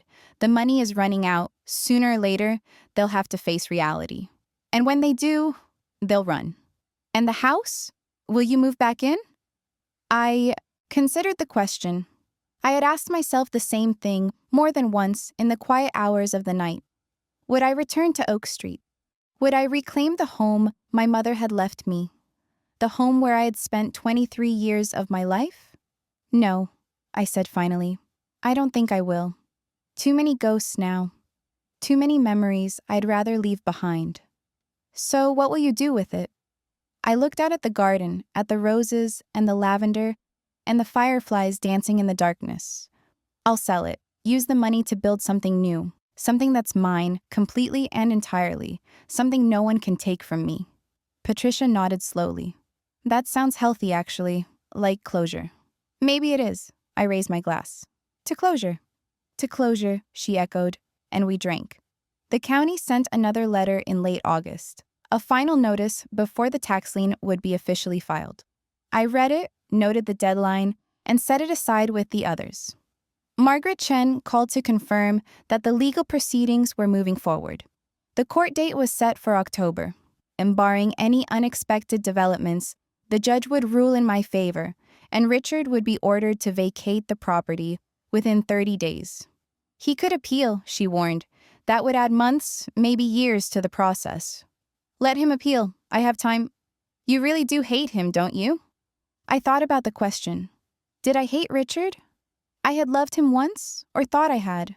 I had built a life with him, shared a bed with him, supported him through every setback and disappointment. And in return, he had tried to steal everything I had. No, I said, I don't hate him. I don't feel anything at all. He's just an obstacle, something to be removed. And once he's gone, I won't think about him anymore. There was a long silence on the other end of the line. Then, you know, Eleanor, you've changed. Since this whole thing started. You're not the same woman who came into my office 6 months ago. Is that a bad thing? I don't know. I honestly don't know. The last week of August brought a break in the heat, a brief respite, temperatures dropping into the 80s, the air feeling almost breathable for the first time in months. People emerged from their houses, blinking in the sunlight like survivors of some great catastrophe. Lawns were mowed, gardens were tended. Life, tentatively, resumed. I used the cooler weather to finish the last of my cottage projects. A new mailbox, painted white with blue trim, exactly like the one my mother had installed when I was a child. I planted it at the end of the driveway, surrounded by marigolds, and stepped back to admire my work. This was my home now. This cottage, this garden, this life I had built from the wreckage of my marriage. It wasn't what I had planned, wasn't what I had imagined when I was a young woman dreaming of the future. But it was mine, and that was enough. Mrs. Henderson found me in the garden that afternoon, her face flushed with the effort of walking over in the heat. Eleanor, she said, slightly out of breath. Something's happened. I set down my trowel and stood, brushing dirt from my knees. What is it? Richard left. This morning. I saw him loading suitcases into his car. He didn't say goodbye to her, to Brittany, just drove away. I absorbed this information, turning it over in my mind. Richard leaving. Richard abandoning the woman he had brought into my home. Richard running from the consequences of his choices. Did he say where he was going? No, but I saw the license plate on the car. It wasn't his usual plate. I think he might have rented it or borrowed it from someone. Running, then. Definitely running. The question was, where? What about Brittany? Mrs. Henderson's face darkened. She came out about an hour after he left. Just stood on the porch, staring at the empty driveway. Then she went back inside. I haven't seen her since. Alone. Brittany was alone now, in a house that was falling apart, in a neighborhood that despised her, with no one to turn to and nowhere to go. The isolation was complete. I should have felt triumph, satisfaction, something, but standing there in my garden, surrounded by the flowers I had planted with my own hands, all I felt was tired. Thank you for telling me, Mrs. Henderson. I appreciate you keeping me informed. Of course, dear. She hesitated. Eleanor, what happens now? I looked past her, toward Oak Street, toward the house I could no longer see, but could still feel, like a wound that wouldn't quite heal. Now, I said, we wait for the end. That night, I dreamed of fire. Not the fire that was coming, I didn't know about that yet. Just fire in general. Flames consuming everything, burning away the old to make room for the new. In the dream, I stood in the garden of the cottage and watched the sky turn orange with reflected light, and I felt no fear at all, only anticipation. I woke before dawn, my heart racing, the smell of smoke lingering in my nostrils even though there was nothing burning. I lay in bed for a long time, staring at the ceiling, thinking about what Mrs. Henderson had told me. Richard was gone. The house was Brittany's prison now, and she was trapped inside it with nothing but her paranoia and her desperation and my mother's robe. How long until she broke completely?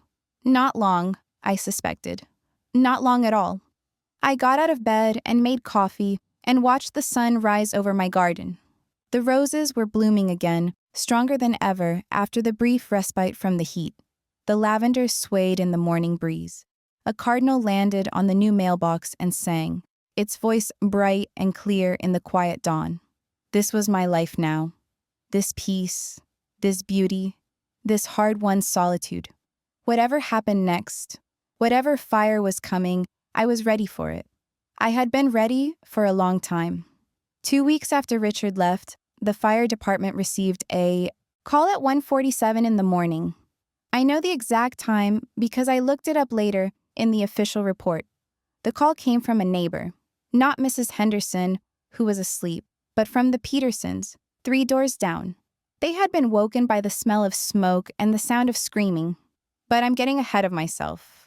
Let me tell you about those 2 weeks first. Let me tell you about Brittany Collins' final descent.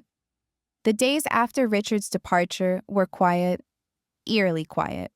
Mrs. Henderson reported that she hadn't seen Brittany at all. Not on the porch, not in the garden, not even through the windows. The curtains stayed drawn, the lights stayed off. It was as if the house had been abandoned entirely, except it hadn't been. Someone was still inside. Someone was still there, alone in the darkness, coming apart at the seams. The mail piled up. Doug told me this with genuine concern in his voice, stopping me on my morning walk to share the news. I've been leaving it in the box for days, he said. It's overflowing now. Doesn't she check her mail? Maybe she's not able to, I said. He gave me a long look. You know something, don't you? About what's going on over there? I know exactly as much as you do, Doug.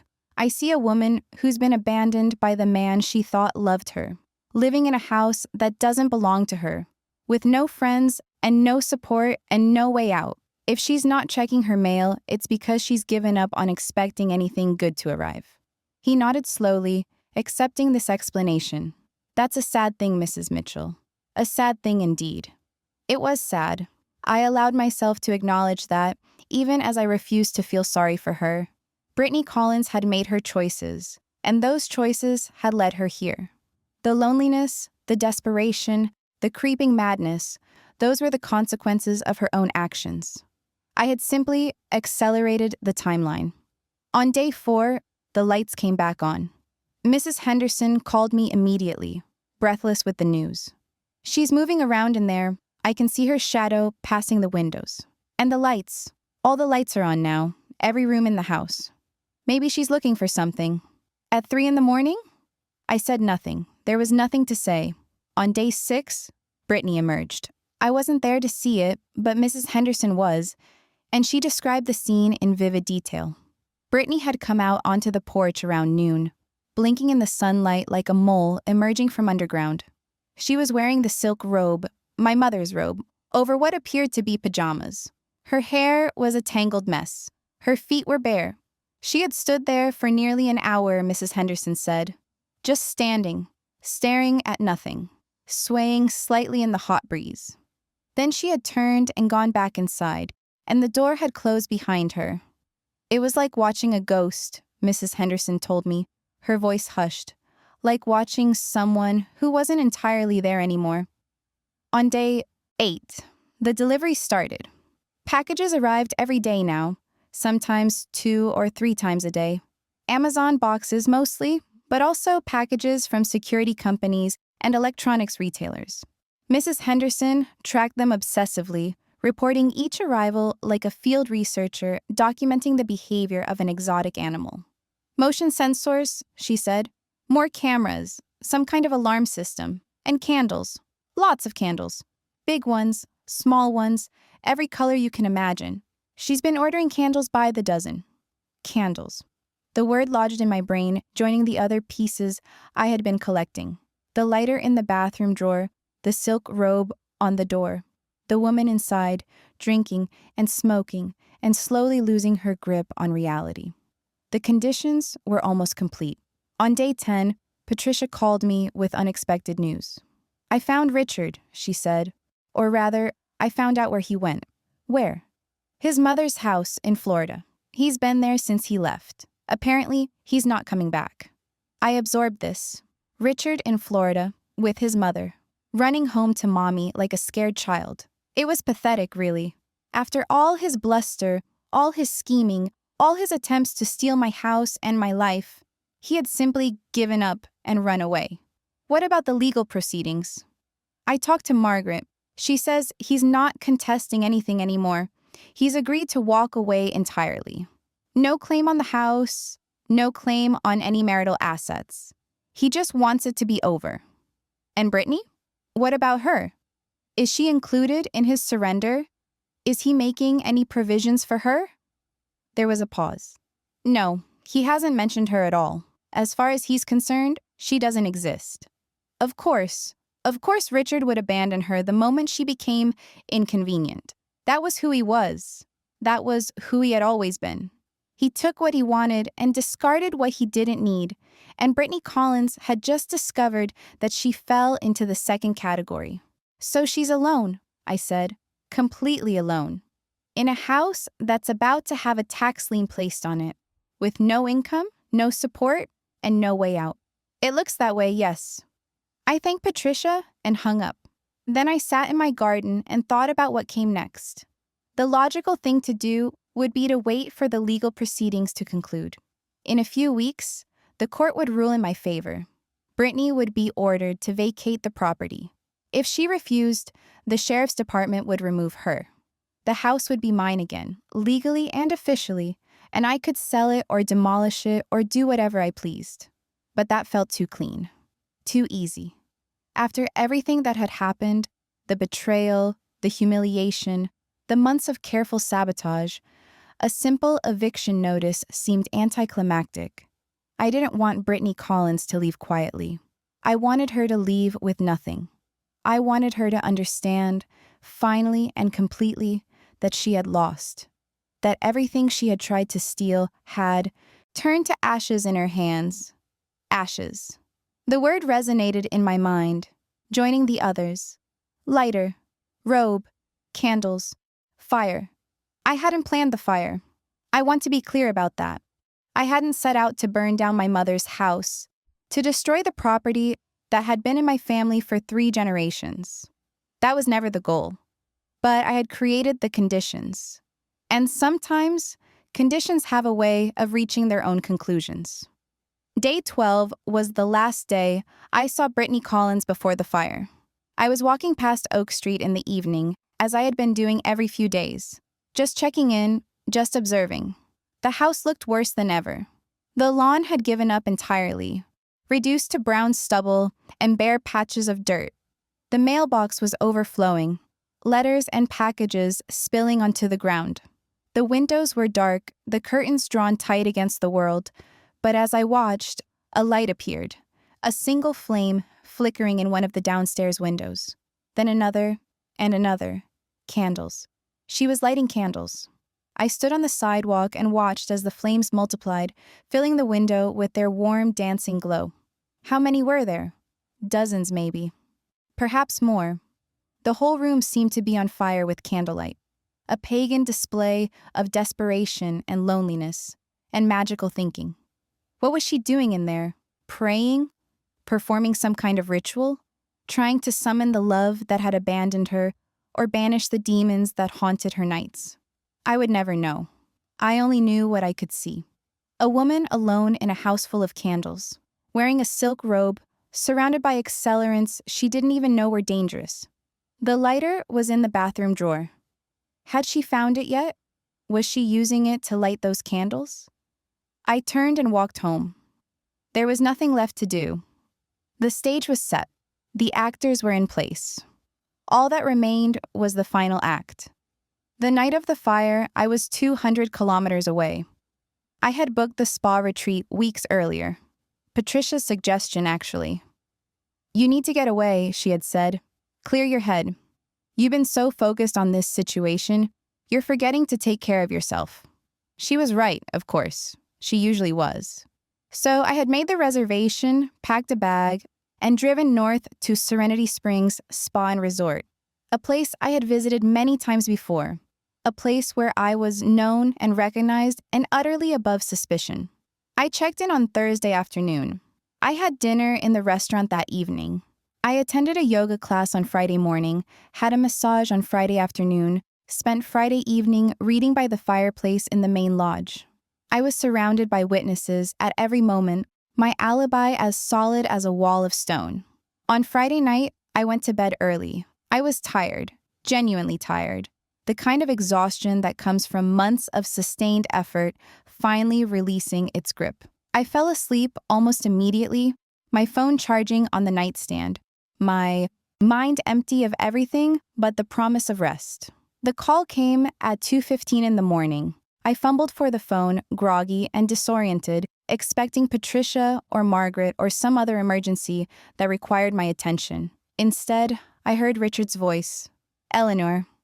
He sounded strange, distant, almost mechanical. "There's been a fire." I sat up in bed, my heart suddenly racing. "A fire?"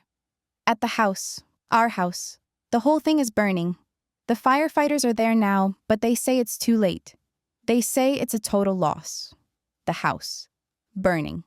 I had known this was possible. Had known, on some level, that the conditions I had created might lead to exactly this outcome. But knowing and seeing were different things.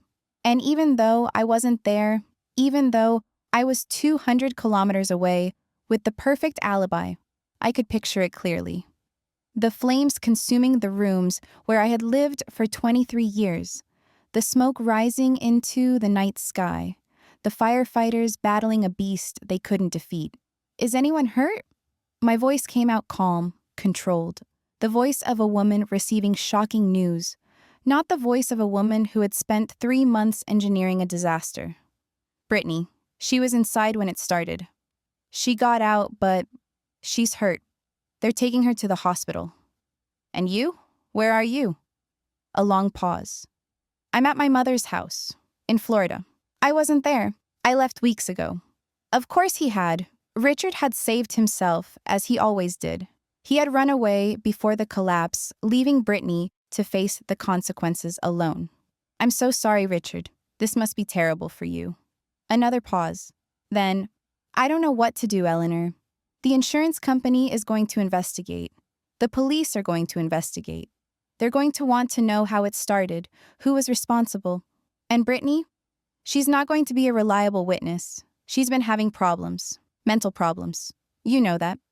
I knew better than anyone. "What do you want me to do?" I asked. "I don't know. I needed to tell someone. I needed someone to know." We talked for a few more minutes, useless words, empty condolences, the kind of conversation two strangers might have after a shared tragedy. Then I hung up and sat in the darkness, listening to my heart pound. The house was burning. The house was gone. And Brittany Collins, the woman who had worn my mother's robe, who had stood in my kitchen and told me to leave, was on her way to the hospital with burns and smoke inhalation and the ruins of her life following behind her. I should have felt something. Triumph, maybe, satisfaction, relief. But all I felt was emptiness. A vast, echoing void where emotions should have been. I lay back down, but I didn't sleep. I stared at the ceiling until dawn, thinking about fire and ashes, and the lighter my mother had kept on the mantle for 30 years. Then I got up, packed my bags, and drove home to see what was left. The scene that greeted me was exactly what I had imagined during that long, sleepless night. Worse, maybe. The house on Oak Street was a skeleton now. Charred beams and collapsed walls and piles of debris where rooms had once stood. The firefighters were still there, spraying water on the remaining hot spots, their faces grim and exhausted. Mrs. Henderson met me on the sidewalk, her face pale with shock. Eleanor. Oh, Eleanor, I'm so sorry. What happened? I asked, though I already knew in my bones what must have occurred in that dark house, with those candles and that lighter and that silk robe. She was drinking, Mrs. Henderson said. I could smell it even from next door. The alcohol, I mean. She was drinking and smoking and burning those candles. I told you about the candles. She had hundreds of them, all over the house. And the fire? It started in the living room, they think, near the fireplace. Something caught, something fabric. They're not sure what yet. But it spread fast, so fast. By the time anyone saw the flames, the whole first floor was burning. Something fabric. I closed my eyes and I could see it. Brittany, drunk and desperate, wearing my mother's silk robe, reaching for a candle that had burned too low, the sleeve of the robe brushing against the flame, the silk catching like paper. Is she going to be okay? The paramedics said she has burns on her arms and hands, smoke inhalation too. But she was conscious when they took her away. Conscious and screaming. Screaming. At you. Mrs. Henderson's voice dropped. She was pointing at your house, at the cottage, I mean, and screaming that you did this, that you planned this, that you set the fire somehow, even though you weren't anywhere near here.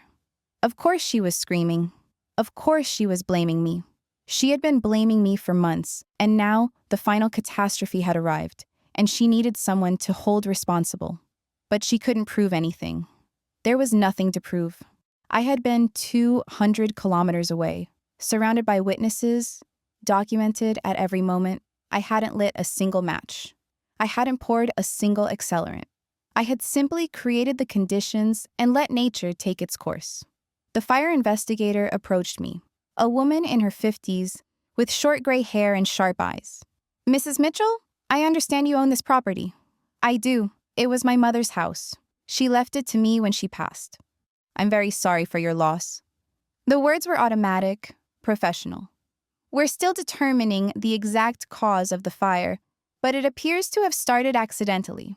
The woman who was living here, Miss Collins, was alone in the house, and she had been burning a large number of candles. Our preliminary assessment suggests one of those candles ignited a piece of fabric, which then spread to the surrounding furniture. A piece of fabric? A silk robe, we believe. We found fragments of it in the debris. Miss Collins was wearing it when she escaped. It caught fire as she tried to flee. She managed to get it off before the burns became too severe. My mother's robe, burned to ashes, along with everything else. The symbol of everything that had been taken from me, destroyed in the same fire that destroyed the thief who had worn it. Is there anything else I need to know? I asked. The investigation will continue for several weeks. We'll need to interview everyone involved. You, Mr. Mitchell, Miss Collins once she's able to speak. But based on what we've found so far, this appears to be an accidental fire caused by carelessness with open flames. She paused, consulting her notes. We did find one unusual item in the debris. An antique lighter, silver, quite old. Do you know anything about it? My heart skipped a beat. That was my mother's. She kept it on the mantel for decoration. It was her father's originally, a 16th birthday gift. I see. It was found in the bathroom, interestingly. Not on the mantel. Miss Collins must have moved it. She moved many things while she was living here. The investigator nodded and making a note. We'll need to take it as evidence, at least temporarily. I hope you understand. Of course, whatever you need. She moved away, and I was left standing on the sidewalk, looking at what remained of my childhood home. The roses I had planted were ash now. The lavender was gone. The tree where I had hung a swing as a child was a blackened stump, still smoking faintly in the morning light. It was over, all of it. The house, the marriage, the long campaign of destruction I had waged against the people who had tried to destroy me. Everything had burned, and now there was nothing left but ashes and silence. I stood there for a long time, watching the firefighters work, watching the neighbors gather and whisper, watching the smoke rise into the sky and dissipate on the morning breeze. Then I turned and walked back to the cottage, back to my garden, my roses, my life. The fire had done what I could not. It had ended things cleanly, decisively, irrevocably. The house was gone. Brittany was broken. Richard was hiding in Florida, afraid to show his face, and I was free. 3 days later, the fire investigator called. "Mrs. Mitchell, I wanted to let you know that we've completed our preliminary report. The fire has been ruled accidental. Miss Collins has admitted to drinking heavily that evening and to burning candles throughout the house. The silk robe caught fire when she attempted to light additional candles. She was apparently conducting some kind of ritual, though she's been vague about the details." "A ritual?" "A love spell," she said. "She was trying to bring Mr. Mitchell back." There was a note of pity in the investigator's voice, or maybe scorn. She had placed candles in a circle, was wearing the robe for protection, and was using the antique lighter to ignite them. When the robe caught fire, she panicked and threw it onto the couch, which then caught fire and spread to the rest of the house. A love spell. To bring Richard back. The irony was almost too much to bear. "What happens now?" I asked. "The insurance company will conduct their own investigation, but based on our findings, they'll likely honor the policy. The house was fully insured, and since the fire was accidental, there's no reason to deny the claim." Fully insured. In my name.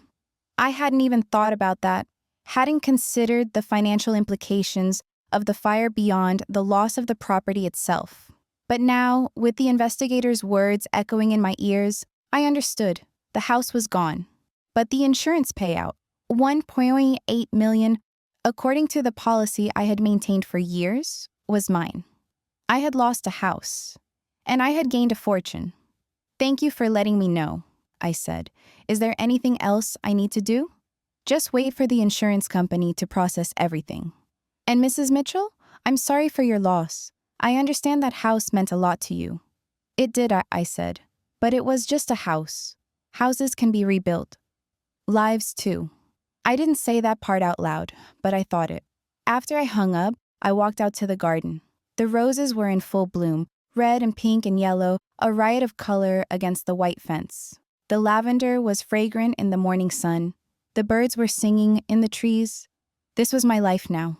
This cottage, this garden, this piece I had built from the wreckage of my old existence. The fire had destroyed the last remnants of that old life, burned away the memories and the pain and the anger. What remained was possibility. I bent down and picked a rose, a perfect red bloom, soft as velvet, sweet-smelling and alive. I held it in my hands and thought about my mother, about her robe, about the lighter that had survived the fire intact.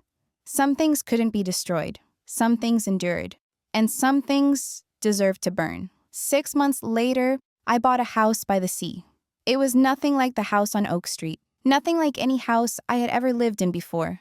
It was modern, all glass and white walls, perched on a cliff overlooking the Pacific Ocean. The kind of house that belonged in magazines, in dreams, in lives much more glamorous than mine. But it was mine now, bought with the insurance money and the proceeds from selling the vacant lot where my mother's house had once stood. A developer had snapped it up within a week of listing. The location was prime, the zoning was favorable, and the charred remains of the old structure had been cleared away months before. The cottage I donated to Patricia. She had been talking about downsizing for years, and the little house with its rose garden and lavender beds was perfect for her. She cried when I gave her the deed. "You can't just give me a house," she protested, even as she clutched the papers to her chest. "I can do whatever I want," I said. "That's the beauty of having nothing left to lose." But that wasn't quite true.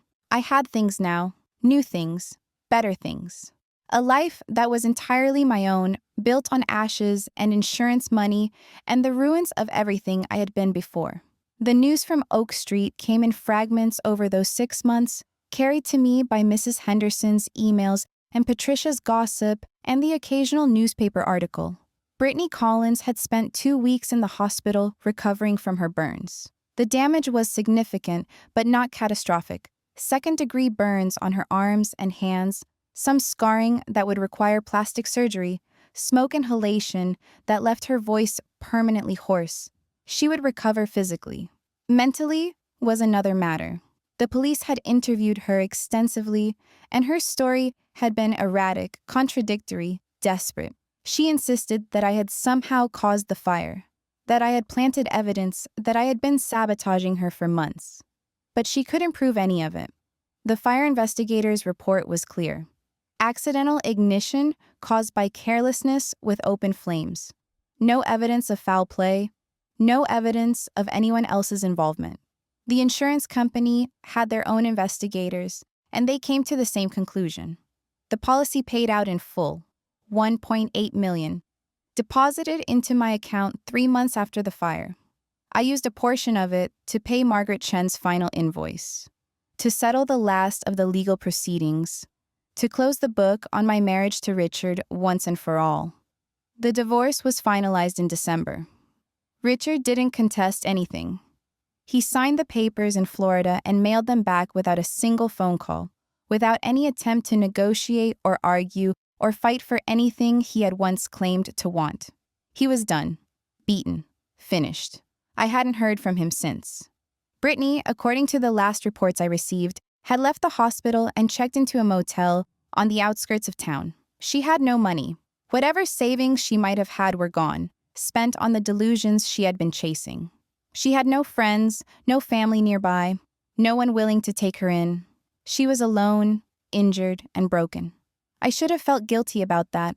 Some version of me, the version that had existed before the robe, before the kitchen, before everything, would have felt guilty.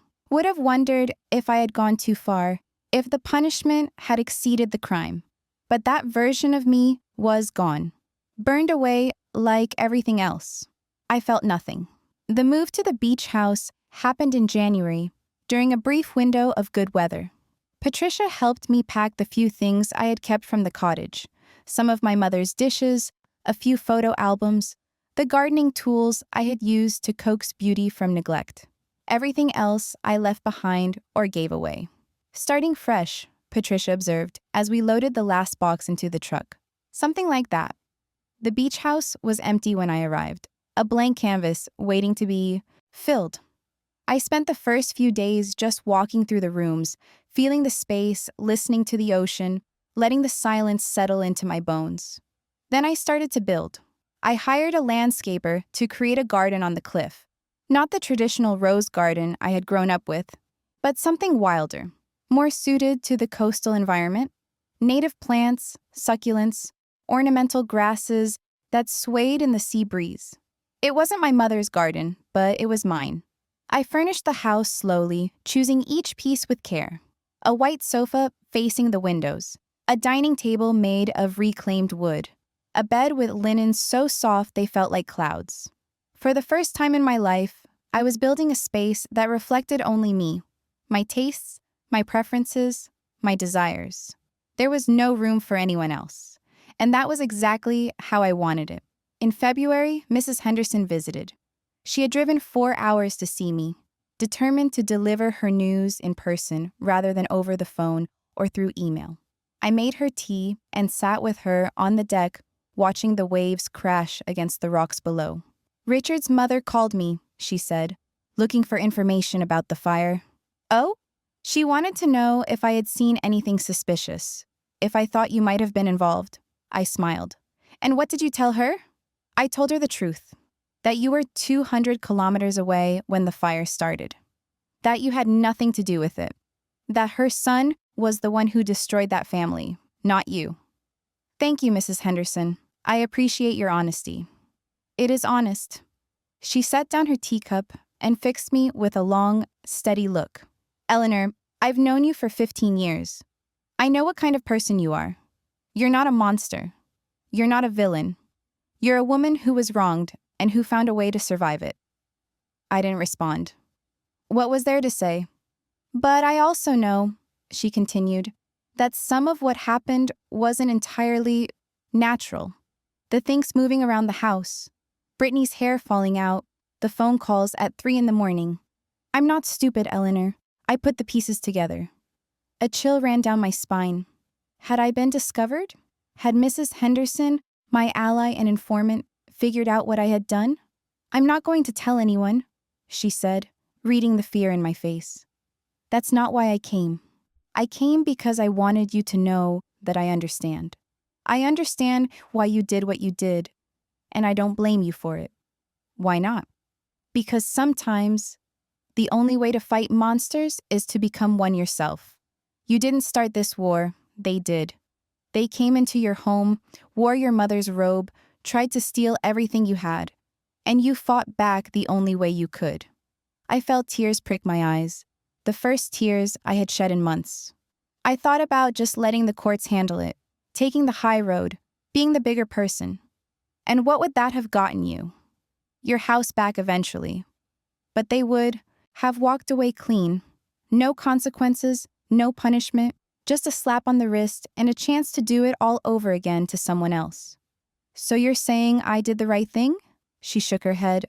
I'm not saying that. I'm saying I understand. There's a difference. We sat in silence for a while, watching the ocean. The waves were eternal, unchanging, indifferent to human drama.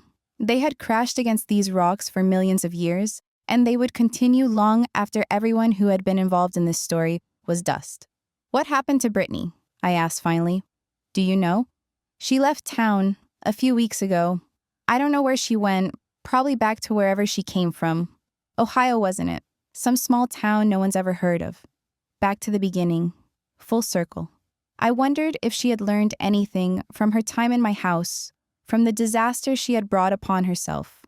I doubted it. People like Brittany rarely learned.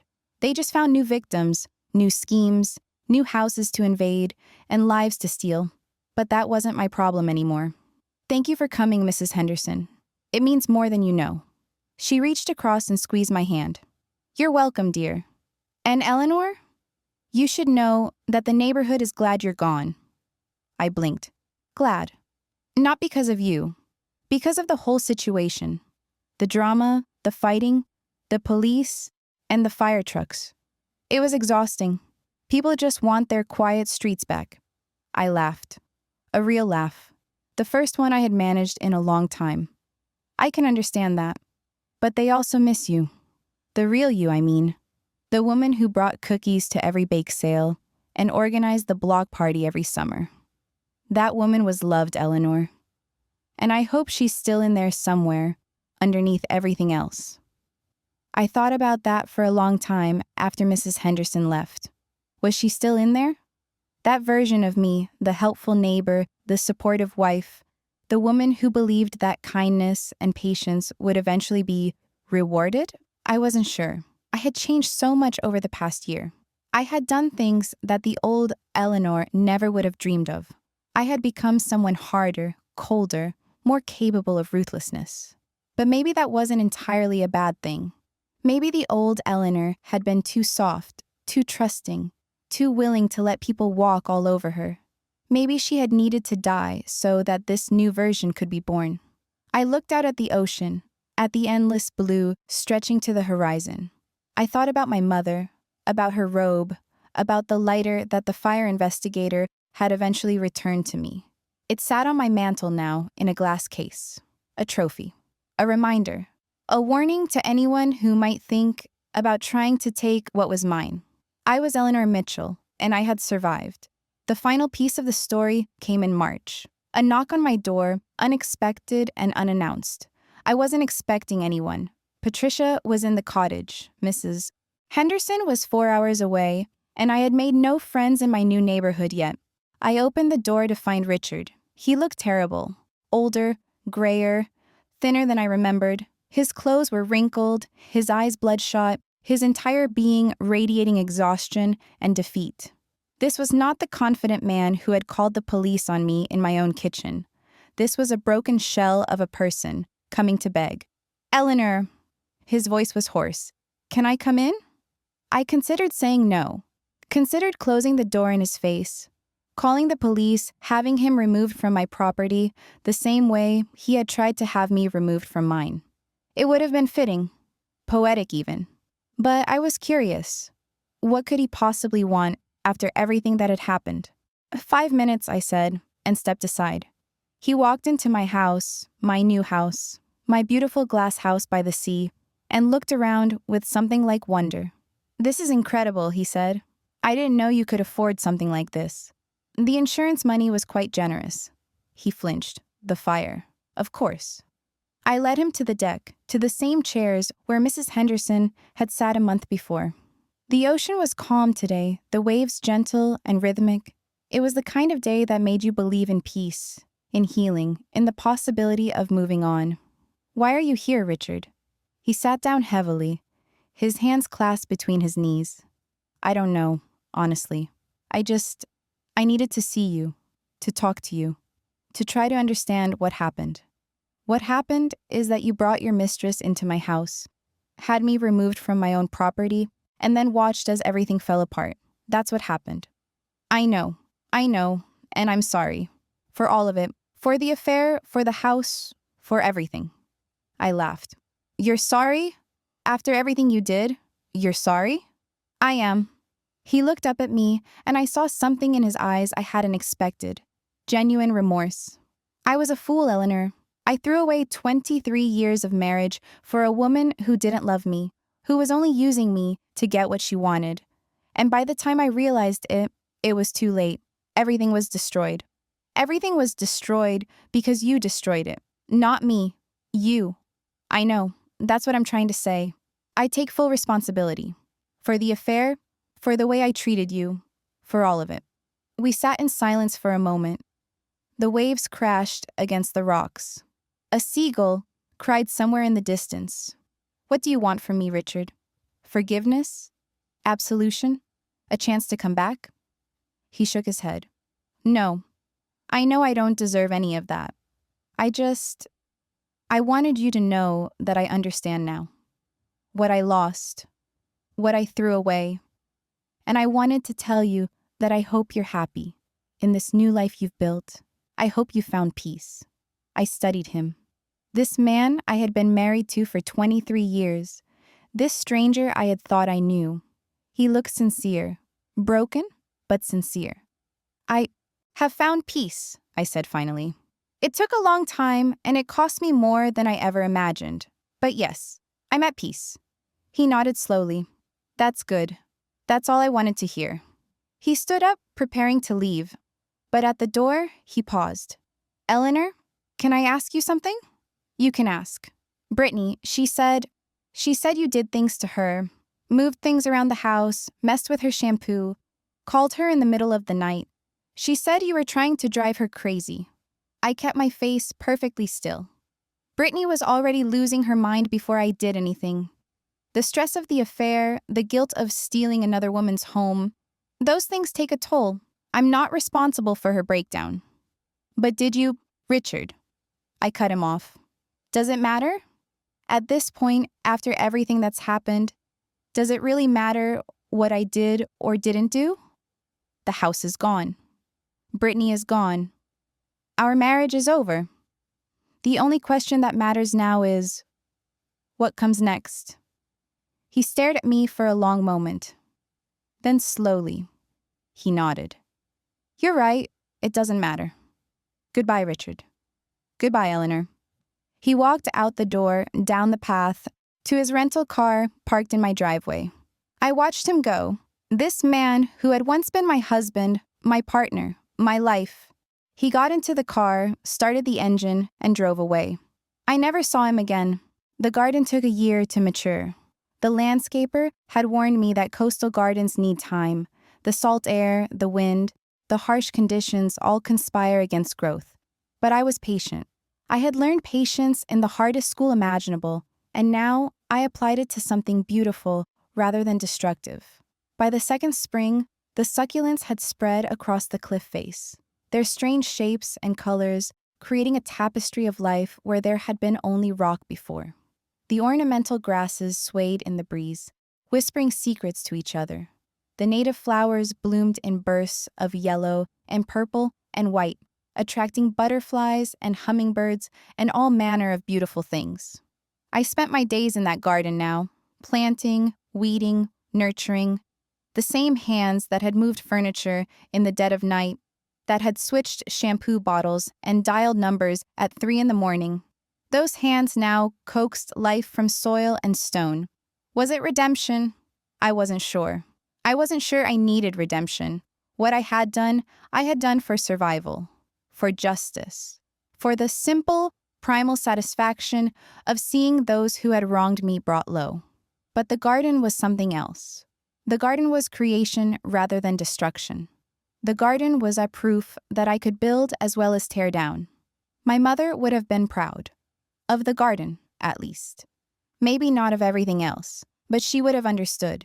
She had taught me, after all, that sometimes you have to fight dirty to win. That sometimes the only way to defeat your enemies is to let them defeat themselves. I had done what she taught me, and now I was free to become something new. The lighter sat on my mantle in its glass case. I looked at it every day, this talisman, this reminder, this connection to everything I had lost and everything I had gained. It had survived the fire, as I had survived it. Scarred, perhaps. Changed, certainly, but intact. Intact and ready for whatever came next. On the 1-year anniversary of the fire, I woke before dawn and walked down to the beach. The sand was cold under my bare feet, the water even colder, but I didn't care. I walked until the waves were lapping at my ankles, until the spray was misting my face, until I was as close to the ocean as I could be without being swept away. And then I stood there, watching the sunrise. It came up over the horizon in shades of pink and gold and amber, painting the sky with colors I had no names for. It was beautiful. It was eternal. It was utterly indifferent to human drama, to revenge and betrayal and the complicated stories we tell ourselves about why we do what we do. I thought about Brittany Collins, wherever she was now. Back in Ohio, probably, nursing her scars and her resentments, telling anyone who would listen about the crazy woman who had ruined her life.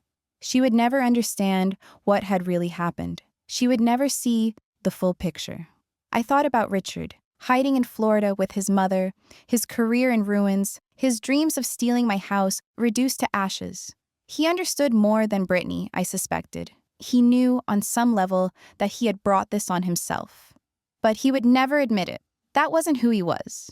And I thought about myself, Eleanor Mitchell, née Walsh, daughter of Catherine, granddaughter of Michael, the last of my family line, standing alone on a beach, watching the sun rise on a new year of life. I was not the woman I had been before all this started. That woman was gone, burned away along with the house and the marriage and everything else I had thought was permanent. In her place was someone harder, colder, more capable of cruelty, but also stronger, also freer, also more alive than I had been in years. I picked up a stone from the beach, smooth, gray, worn by the ocean into something almost beautiful, and I threw it into the waves. It disappeared with a splash, swallowed by the water, gone forever. That was the past. Gone, like the stone. Gone, like the house. Gone, like everyone who had tried to take what was mine. I turned and walked back up the beach, toward the house on the cliff, toward the garden waiting to be tended, toward the life I had built from ashes and determination and the slow, patient work of creation. Some nights, when the wind blew right, I swore I could still smell smoke. But that might have just been my imagination. The roses I planted that second spring were red. The same variety my mother had grown in her garden 50 years ago. They were hard to establish in the coastal climate, but I was patient. I had learned to be patient, and eventually, after months of careful tending, they bloomed. I cut the first one on a Tuesday morning in June. I held it in my hands, feeling the velvet softness of the petals, inhaling the sweet, familiar scent. And I smiled. Not a nice smile, but a real one. The smile of a woman who had won,